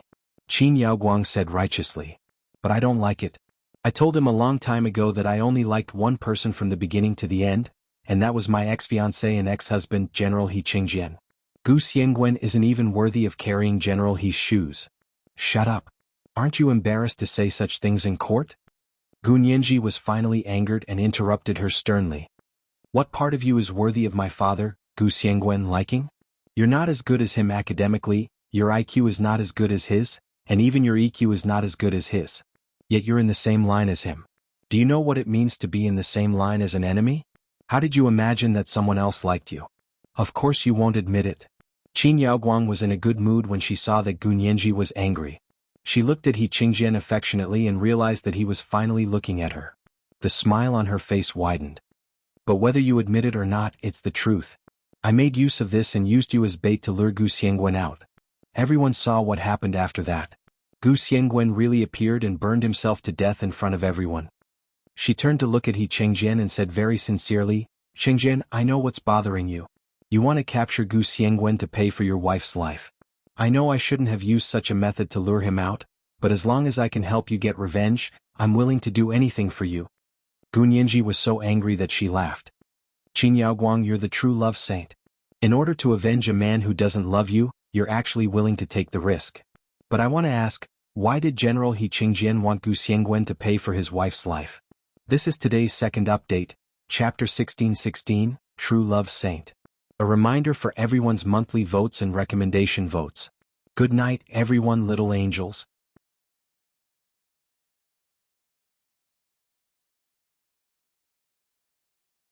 Chapter 1628. Qin Yaoguang wasn't in a hurry to answer. Her full and plump lips curved like a water chestnut as she said slowly, why did General He Qingjian capture Gu Xiangwen to pay for his wife's life? Is that important? Of course it's important. Gu Nianji was a little nervous and her palms were sweaty. She quietly put her hands behind her back. Because this can prove whether your motives are reasonable. Qin Yaoguang rolled her eyes and scoffed. You still need to prove whether this is reasonable? You can understand it with your niece. First of all, after General He Qingjian's wife died, Gu Xiangwen was wanted nationwide because he was the last person to see her. And after Gu Xiangwen was wanted, he chose to hide instead of coming out to deny it. Isn't this fleeing to avoid punishment? Qin Yaoguang spoke resolutely and decisively, her voice powerful and resonating. Her gaze was like a lingering silk thread as she circled around He Qingjian. He Qingjian's face was as black as the bottom of a pot. His fingers were clenched into fists and he used all his self-control, but he couldn't suppress the grief and regret in his heart. He Jichu sighed softly. He reached out and gently held He Qingjian's hand. Feeling his son's comfort and support, He Qingjian's tumbling emotions calmed down. He raised his head, his arrogant face cold and fierce. Gu Nianji's heart trembled. Many clues that she had vaguely felt were problematic before were now clearly placed in front of her. Although she was sure that this wasn't Qin Yaoguang's real reason, it had opened a new curtain for her and allowed her to touch upon something that she had never been able to touch before. She couldn't help looking at He Jichu and He Qingjian, who were sitting silently in the gallery. No wonder He Jichu and He Qingjian were so angry at the mention of Gu Xiangwen. No wonder they had such a deep prejudice against him. No wonder Gu Xiangwen had been hiding his identity. He had even used the fire to burn himself to make himself look ordinary. He had even given himself the nickname Lu Jin. Was it because the name Gu Xiangwen had to bear too much of a burden? At that moment, Gu Nianji really wanted to return to Lu Jin's side and tell him sincerely that no matter what the truth was, she would bear it with him. If you want to reach the peak, you must endure the pain. If you want to wear the crown, you must bear the weight. Running away doesn't solve anything. Gu Nianji thought so much, but it only took the blink of an eye. Her mind raced as she quickly refuted Qin Yaoguang. Wrong. Based on what you said, even if Gu Xiangwen was the last person to see General He Qingjian's wife, Qin Suwen, it doesn't prove that he was directly related to her death. If I remember correctly, General He Qingjian's wife wasn't murdered, so why would there be a warrant for Gu Xiangwen? Is this arrest warrant legal? Gu Nianji turned around and looked directly at General He Qingjian and Major General He Jichu in the gallery. She was about to question them when Wen Shui stood up again and said weakly, "Objection. Gu Xiangwen's arrest warrant and the death of General He Qingjian's wife, Qin Suwen, had nothing to do with this case. Counsel for the plaintiff, please do not stray from the main point." The presiding judge hurriedly knocked with his gavel and said, "Objection sustained. Gu Xiangwen's arrest warrant and Qin Suwen's death were two separate cases that had nothing to do with this case. Counsel for the plaintiff, do you have anything else to say?" Gu Nianji looked away and quickly glanced at Qin Yaoguang. She saw that she still had a stiff and numb expression on her face. Who was she putting on an expression of, "Nothing is more sorrowful than a dead heart," for? Gu Nianji spat at her in her heart. "Your Honor, I think there's still room for discussion about the motive of the defendant, Qin Yaoguang." Gu Nianji spoke frankly. She previously said that she kidnapped me to lure Gu Xiangwen out, but in fact I remember that she ordered someone to take me to the airport with the intention of smuggling me out of the country. May I ask if it was just to lure Gu Xiangwen out? Was it necessary to smuggle me out of the country? Gu Xiangwen was in the country at that time, not abroad. Wen Shuyi's eyes flashed and she immediately asked, "Lawyer Gu, how do you know that Gu Xiangwen was in the country at that time and not abroad? Did he tell you in your dreams?" How could Gu Nianji be tricked by her? The corners of her mouth twitched disdainfully and she said mockingly, "Lawyer Wen, aren't you too forgetful? If you don't believe me but your client, Qin Yaoguang, personally said that she lured Gu Xiangwen out, and Gu Xiangwen intercepted her at the airport and took me away. Later he even burned himself to death in front of everyone. The place where he burned himself was at a downtown intersection in Sea City. Doesn't that prove that he was in the country at that time?" Wen Shui was speechless by Gu Nianji. She opened her mouth and racked her brains for a moment before saying, "My client has already pleaded guilty. According to our country's legal policy, if there are circumstances where she confesses, she will be dealt with leniently. I ask the court." "I object." Gu Nianji immediately interrupted Wen Shui and said calmly, "Qin Yaoguang only pleaded guilty to kidnapping, but her motive is still a mystery. I have reason to believe that she was trying to admit to a lesser charge to cover up a bigger conspiracy. I ask the court not to close the case so easily. Give me some time and I will find more evidence. I'm doing this for Brother He." Qin Yaoguang suddenly stood up with her hands on the table of the dock. Her face was flushed and her plump lips were trembling. She said hoarsely, "I've only loved one person in my life, but he doesn't love me, but I can still live and die for him." Wen Shui quickly patted her back to comfort her, then pleaded with the court, "Your Honor, I'm sorry, my client is a little agitated." Then she quickly began her closing statement. "Your Honor, all the guests and friends in the courtroom, my client, Miss Qin Yaoguang, has had a smooth life. She has only experienced ups and downs in her relationship, but she has not given up on herself. Instead, she has turned her feelings into great love and devoted them to scientific research and medical career. In the past 30 years of research, Miss Qin Yaoguang has made a total of 43 important breakthroughs. She has proposed the concept of gene editing and made a research discovery that can win the Nobel Prize. I believe that she set up a trap to kidnap her own daughter, Gu Nianji, 8 years ago, just for a relationship that she couldn't get. There's no doubt that my client, Miss Qin Yaoguang, also has shortcomings and has done something wrong. This is because she has always been a person who lacks love. Nearly 40 years of bitter love has put a heavy mental pressure on her. Everything she has done has been for the sake of love. I hope the court can consider all the factors and carefully sentence her. Thank you, Your Honor. Thank you, all the guests and friends." After Wen Shui finished speaking, she helped Qin Yaoguang, who had calmed down, sit down. Gu Nianji tried her best to control her anger. Her pretty little face was as dazzling as the red clouds on the horizon. Her eyes sparkled as she enunciated each word clearly. "So what if you lack love? Has the lack of love become a lunatic? Just because you lack love, you can commit a crime and be dealt with according to the circumstances? I'm still short of money. I didn't rob a bank. So if she's wrong, she's wrong. Don't give her a reason to expand. If she commits a crime, she has to be punished by the law. I don't want to know what kind of suffering your client has gone through, and I don't want to hear it either. I just want her to get the punishment she deserves." Gu Nianji turned to look at the presiding judge and requested again, "So I asked the presiding judge to carefully consider the complexity and seriousness of this case and postpone the retrial." He Jichu stood up at this moment and nodded at the judge in a handsome manner. He said, "As an important witness in this case and the person who reported the case back then, I agree to Lawyer Gu's request. This case has been pushed to the level of a serious criminal case because the defendant's new motive for kidnapping is related to the murder case of my mother's sudden death. Whether it's a conviction or a punishment, it's far from the point of closing the case. He Jichu's words completely changed the nature of the case. The presiding judge nodded. We'll adjourn for 15 minutes to discuss. As he spoke, the presiding judge and the two judges left the courtroom again and went to the conference room next door to discuss the progress of the case. They also had doubts about Qin Yaoguang's motive. Just as Gu Nianji had said, if it was just to lure Gu Xiangwen out, then they should have informed the He family immediately after Gu Xiangwen took Gu Nianji away, but they didn't.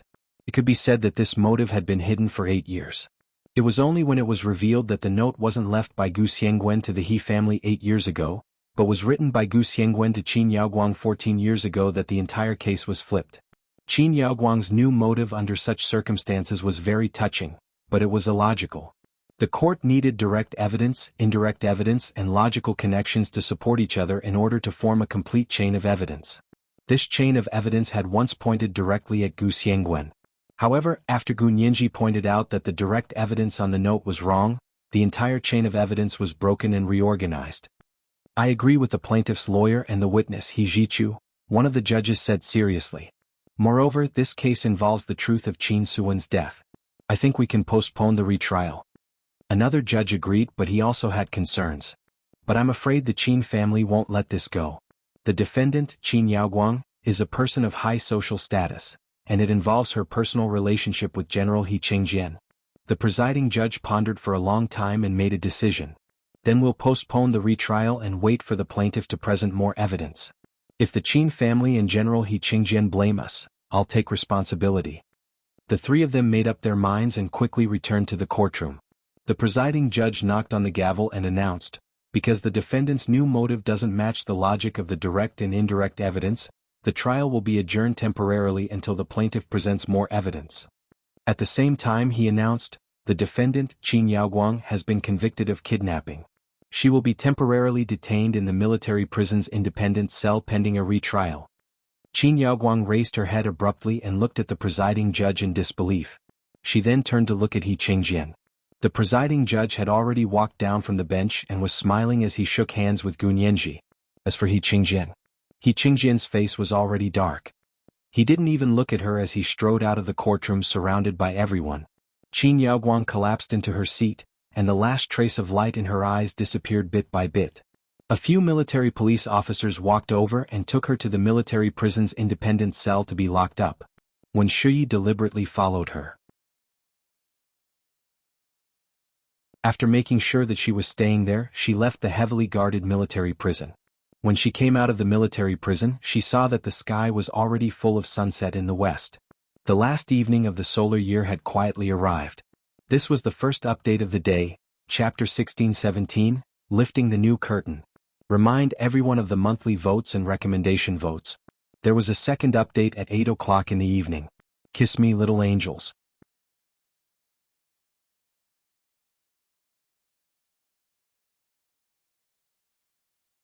Chapter 16-29.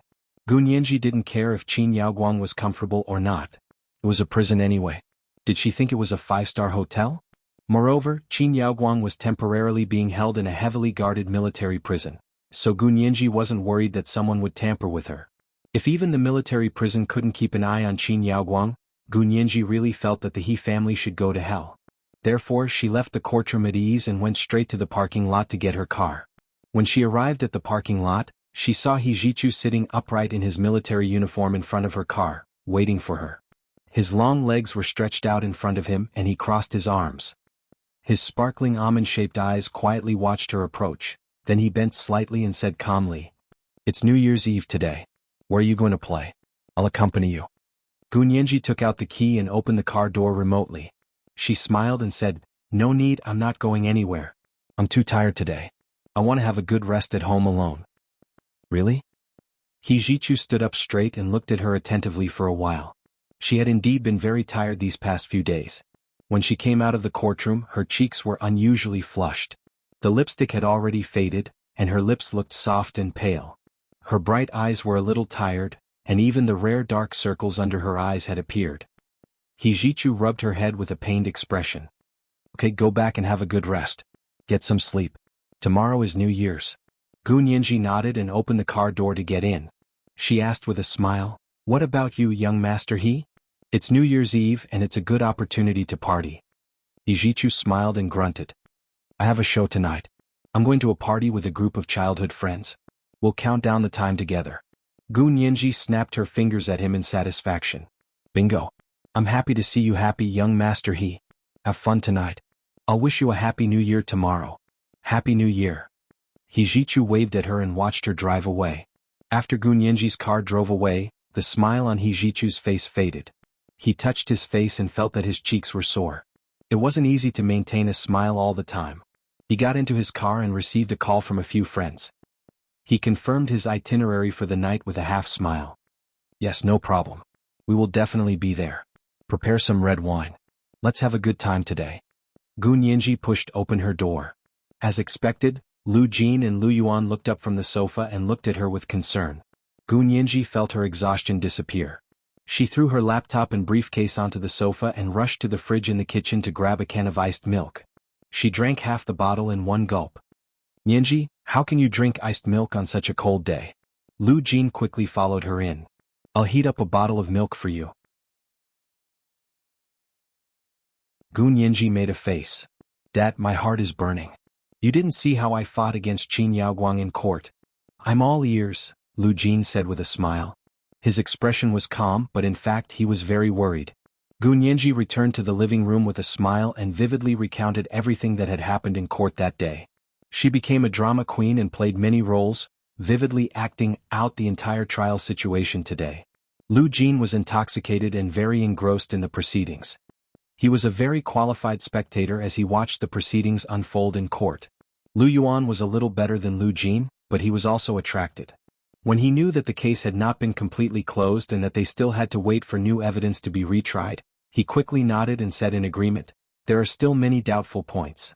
We should indeed continue the trial." Lu Jin's face turned red with anger at Qin Yaoguang's words in court. He slammed the table angrily and said, "Is this woman stupid with a chip in her brain? Who has a crush on her? If I had known she would say such nonsense, I would have confronted her in court even if Qingjin found out." Gu Nianji smiled and pushed his arm.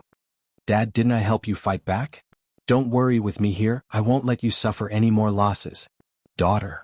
Lu Jin was so excited that he didn't know how to dote on her. His eyes sparkled as he looked at Gu Nianji. He wished he could give her everything. Lu Yuan couldn't bear to look at him anymore. He made a disdainful expression and said, "Lu Jin, speak properly. Otherwise don't talk about the case. Your rational mind has left home." Lu Jin waved his hand. "Don't interrupt. Hurry up and cook. It's New Year's Eve today. You have to cook something delicious for us." Seeing that Lu Yuan's expression had darkened, Gu Nianji quickly tried to smooth things over. "Uncle Lu, no matter what you cook, it's delicious. Dad, right?" She warned Lu Jin with her eyes not to talk nonsense again. Lu Jin was fearless, but he was afraid that his daughter would be unhappy. He quickly changed the topic and nodded. "Not bad, not bad. Boss Lu's cooking skills are really impeccable. At least you know what's good for you." Lu Yuan snorted and stood up to go to the kitchen to prepare the New Year's Eve feast. Gu Nianji rubbed the back of her neck and said to Lu Jin, "Dad, I'm going to take a bath. I'm too tired today." "Go ahead. I made another bottle of lavender essential oil for you. I added a special ingredient that I've researched. Not only can it help you sleep, but it can also relieve muscle soreness." Lu Jin smiled and pointed in the direction of the bathroom. Gu Nianji hugged him happily. "Thank you, Dad." Then she happily ran to the bathroom to take a bath with the lavender essential oil that Lu Jin had personally developed for her. She soaked for a full half an hour before getting up. Then she began her maintenance routine. When she was finally done, she changed into loose home clothes and went to the living room. More than an hour had passed. When Lu Jin saw her come out, he quickly raised his voice and said, "Nianji, the food is ready. Come over for dinner." Gu Nianji happened to be hungry. The bottle of milk she had just drunk had been completely digested by the time she took a bath. She walked to the dining room and saw that Lu Yuan had indeed made a feast.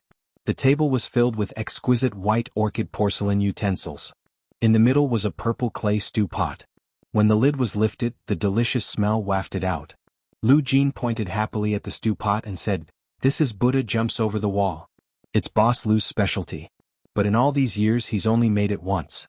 Today is the second time. Thanks to my daughter, I can eat it again." "This is Buddha jumps over the wall?" Gu Nianji leaned over in surprise to take a closer look.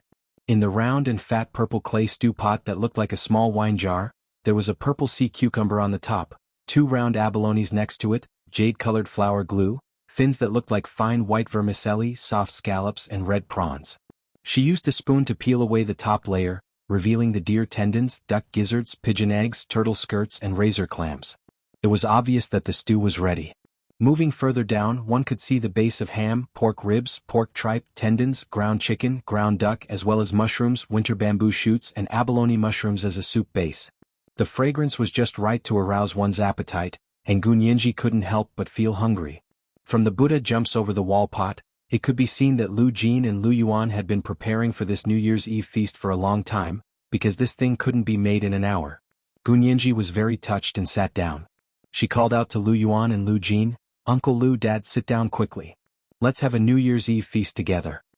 On the dining table, the Buddha jumps over the wall pot was surrounded by all kinds of dishes made by Lu Yuan. A plate of fried golden and juicy beef meatballs was placed on Gu Nianji's left hand. On her right hand was a plate of steamed base with finely sliced green onions on it. After the beef meatballs was a plate of braised chicken drizzled with lemon juice. It was fragrant but not greasy, crispy but not dry. Next to the braised chicken was a plate of steaming lychee meat. It was even more delicious against the snow-white porcelain. Next to the steamed base was a bowl of shark sauce. Although the shape didn't look very good, Gu Nianji finished the small bowl of shark sauce that Lu Jin had served her in one go after tasting it. Lu Yuan smiled and said, "Eat slowly. There's also peanuts and mashed taro for dessert." Gu Nianji could only give him a thumbs up to express her appreciation because her hands were busy eating. Gu Nianji felt like she was about to explode from eating this feast, but she still couldn't stop eating. The atmosphere in the restaurant was joyous and harmonious. Lu Yuan was a little dazed, as if this was the first time he had experienced the joy of family, after so many years. Lu Jin turned on the TV and saw that the TV was showing the preview of the New Year's party. He said with interest, "Nianji, today is your first New Year's Eve here. How do you want to spend it?" "Oh." Gu Nianji shrugged and continued to eat. "I've never thought about it. Actually, I just want to eat my fill and sleep at home." Gu Nianji had just fought a tough battle with Qin Yaoguang and Wen Shuyi in court today. Gu Nianji was tired to the bones. "The only way to solve my worries is to eat and sleep." Gu Nianji smiled as she scooped a bowl of mashed peanut taro with a spoon and began to eat dessert. As for New Year's Eve without Major General Hua, could it still be called New Year's Eve? It didn't exist. As they spoke, the TV was broadcasting the customs of New Year's Eve in various countries. The countdown to New Year's Eve in New York Times Square was highlighted. The number of people attending New Year's Eve in New York Times Square is expected to exceed 2 million, double that of previous years. Because the President of the United States will also attend the countdown to New Year's Eve in New York Times Square, and friends from all over the world will be invited to watch. Lu Jin saw that her mood had suddenly dropped and didn't know what he had said wrong. He quickly had an idea to remedy the situation. He pointed at the TV and said, "Why don't we go to New York to see the Big Apple? Every year in New York Times Square, everyone counts down to see the Big Apple fall in the last 10 seconds of New Year's Eve. How interesting." The time difference between China and the United States was exactly 12 hours. If they walked quickly, they would still be in time to see the countdown to New Year's Eve in New York. Gu Nianji tried her best to smile and shook her head. "No need. I don't want to go anywhere. I just want to spend New Year's Eve at home with Dad and CO Lu. Is that okay?" Yes, of course." Lu Jin didn't expect Gu Nianji to say that. His heart warmed and he rubbed his hands together happily. He quickly said, "You look tired. Have a good sleep after dinner. I'll call you over to snatch the red packet when the countdown starts." Gu Nianji nodded, but when she saw the food on the table she rolled her eyes and said, "CO Lu, you're so good at cooking. Did you learn from your family or did you learn from a famous teacher?" Who was Lu Yuan? Not to mention a young girl like Gu Nianji, even a cunning old man wouldn't be able to get information out of him. Therefore when Gu Nianji said it, Lu Yuan said calmly, "I'm self-taught." The smile on Gu Nianji's face involuntarily widened. "Really?"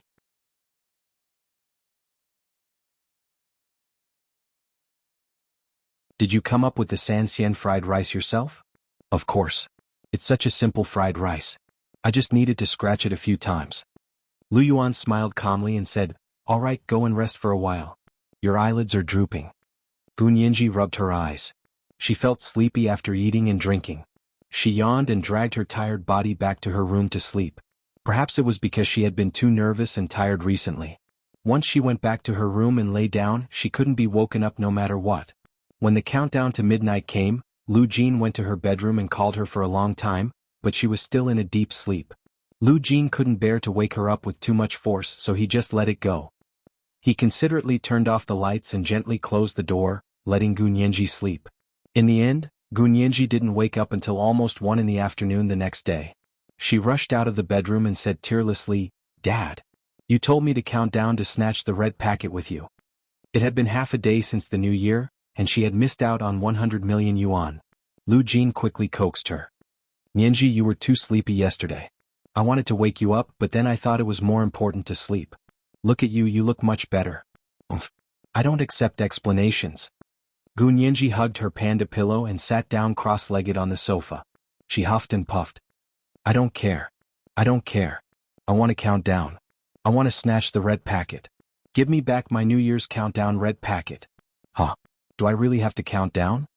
Lu Jin scratched his head. I didn't invent a time machine. How could he count down for her again? Did he have to wait until next year? Suddenly Lu Jin had an idea. He turned on the curved wall-mounted TV in the living room and said with a smile, Okay. I'll give you back your New Year's countdown. It was almost 1 in the afternoon. The New Year's Eve party in New York's Times Square was being broadcasted live on the TV. Because of the time difference, it was just over 10 minutes to midnight in the United States, which was the countdown to the new year. Lu Jin beamed and pointed at the TV. I'll give you back your countdown. As for the red packet, come on, my own big red packet. Gu Nianji, she was actually speechless. With one hand supporting her head and the other hugging the panda pillow, Gu Nianji could only watch the grand New Year's Eve party in New York on the TV to relieve her boredom. The temperature in New York's Times Square on New Year's Eve could be as low as -20 degrees Celsius. However, such a low temperature could not extinguish everyone's enthusiasm for the New Year's Eve countdown to see the Big Apple fall. On the TV, the host, who was wearing a fashionable down jacket, said excitedly, Mr. President is out. Mr. President will be counting down with everyone today. Share the joy with the people. He then introduced, Today the international friends who are attending the New Year's countdown with the President include Yeltsin, the head of the Moscow Municipal Committee of the Soviet Union, and Gorbachev, the chairman of the Standing Committee of Soviet Youth Affairs. There are also diplomats from Germany, France, and the United Kingdom. The camera on the TV turned and focused on these diplomats. These people were all tightly dressed, wrapped in all kinds of fur coats, down jackets, scarves, and hats. Only their protruding bellies and thick waists could be seen. Among this group of ugly people, Gu Nianji immediately saw the ace of the Far East, Peter, who was also the deputy chief counsel, Hua Xiaohan. He was standing in the shadows next to Yeltsin and Gorbachev. Even if he wasn't standing in front of the camera, no one could ignore him. He was wearing a well-fitting Soviet military coat and boots. He was 1.9 meters tall and very tall and eye-catching. He wore a flipped leather military cap that was pressed low to his eyebrows. Just by standing there he was a peerless painting. The bright lights in Times Square seemed to be a halo for his appearance. Gu Nianji enjoyed the beautiful scenery, but she was thinking about Major General Hua over there. She didn't know who he was spending New Year's Eve with. As she thought about it, she became depressed and didn't want to watch the countdown anymore. She picked up the remote control and was about to change the channel when she suddenly saw that there was another person next to the ace of the Far East. This person was in the darker shadows, but when he was talking to the ace of the Far East, he happened to look up at the camera. It was almost 0.1 seconds, but Gu Nianji was struck by lightning. She didn't feel good. Before her brain could react, her fingers had already subconsciously pressed the pause button. The person's appearance was frozen on the big TV screen. It was a man in his 30s. He wasn't tall, nor was he very muscular. His eyes were always narrowed, as if he hadn't woken up yet. Gu Nianji stared at the person's extremely familiar features. In her chaotic mind, it was as if a beam of light had suddenly pierced through the fog and darkness, pointing her in the right direction. The person with drooping eyebrows and always looking like he hadn't woken up yet looked exactly the same as Peter, the leader of the KGB's operations team in the other world. This Peter should be the counterpart of the Peter in the other world, right? But if this person with drooping eyebrows was the real Peter, then who was the ace of the Far East Peter, standing next to him? In an instant, everything that had happened since she had met the ace of the Far East Peter, replayed in front of her eyes. Suddenly, his every word and action had been given a new meaning. Gu Nianji's heart pounded wildly. Could it be what she thought? Her body was cold and hot. It was as if she had done a 10-kilometer cross-country training under the hot sun in the dog days, or as if she had fallen into an ice cave in the extreme north in the dead of winter. She covered her mouth with her hand. She wanted to cry, but she also wanted to laugh. Tears streamed down her face, but the smile on her lips was as beautiful as a peony. She vaguely wondered if the real answer was already on the verge of being revealed. Had he come to her side without her knowing and used his own way to silently accompany her? Lu Jin turned his head and saw Gu Nianji like this. He couldn't help being frightened and quickly said, "Nianji, what's wrong with you? Don't scare Dad. Dad didn't wake you up last night. It was Dad's fault. Dad knows he was wrong." No, I'm not unhappy." Gu Nianji threw away the little panda pillow in her arms and got up from the sofa. She threw herself into Lu Jin's arms and hugged him while crying and laughing. "Dad, I'm so happy. This is the best New Year's gift. Thank you. Thank you." This was today's second and third chapter. Chapter 16-18, The Best New Year's Gift. A reminder to everyone about the monthly votes and recommendation votes. This chapter was 5,000 words, including the monthly votes of 2,000. Good night, everyone, little angels. That you're tuning in to the Han Lee's Wuxia Chronicles YouTube channel. We're so grateful for your support, and don't forget to subscribe to join us on this incredible journey through captivating stories. Your generosity through donations truly makes a world of difference, as it's the primary source of revenue that allows me to expand and enhance this channel for you. Thank you from the bottom of my heart for being a part of this adventure.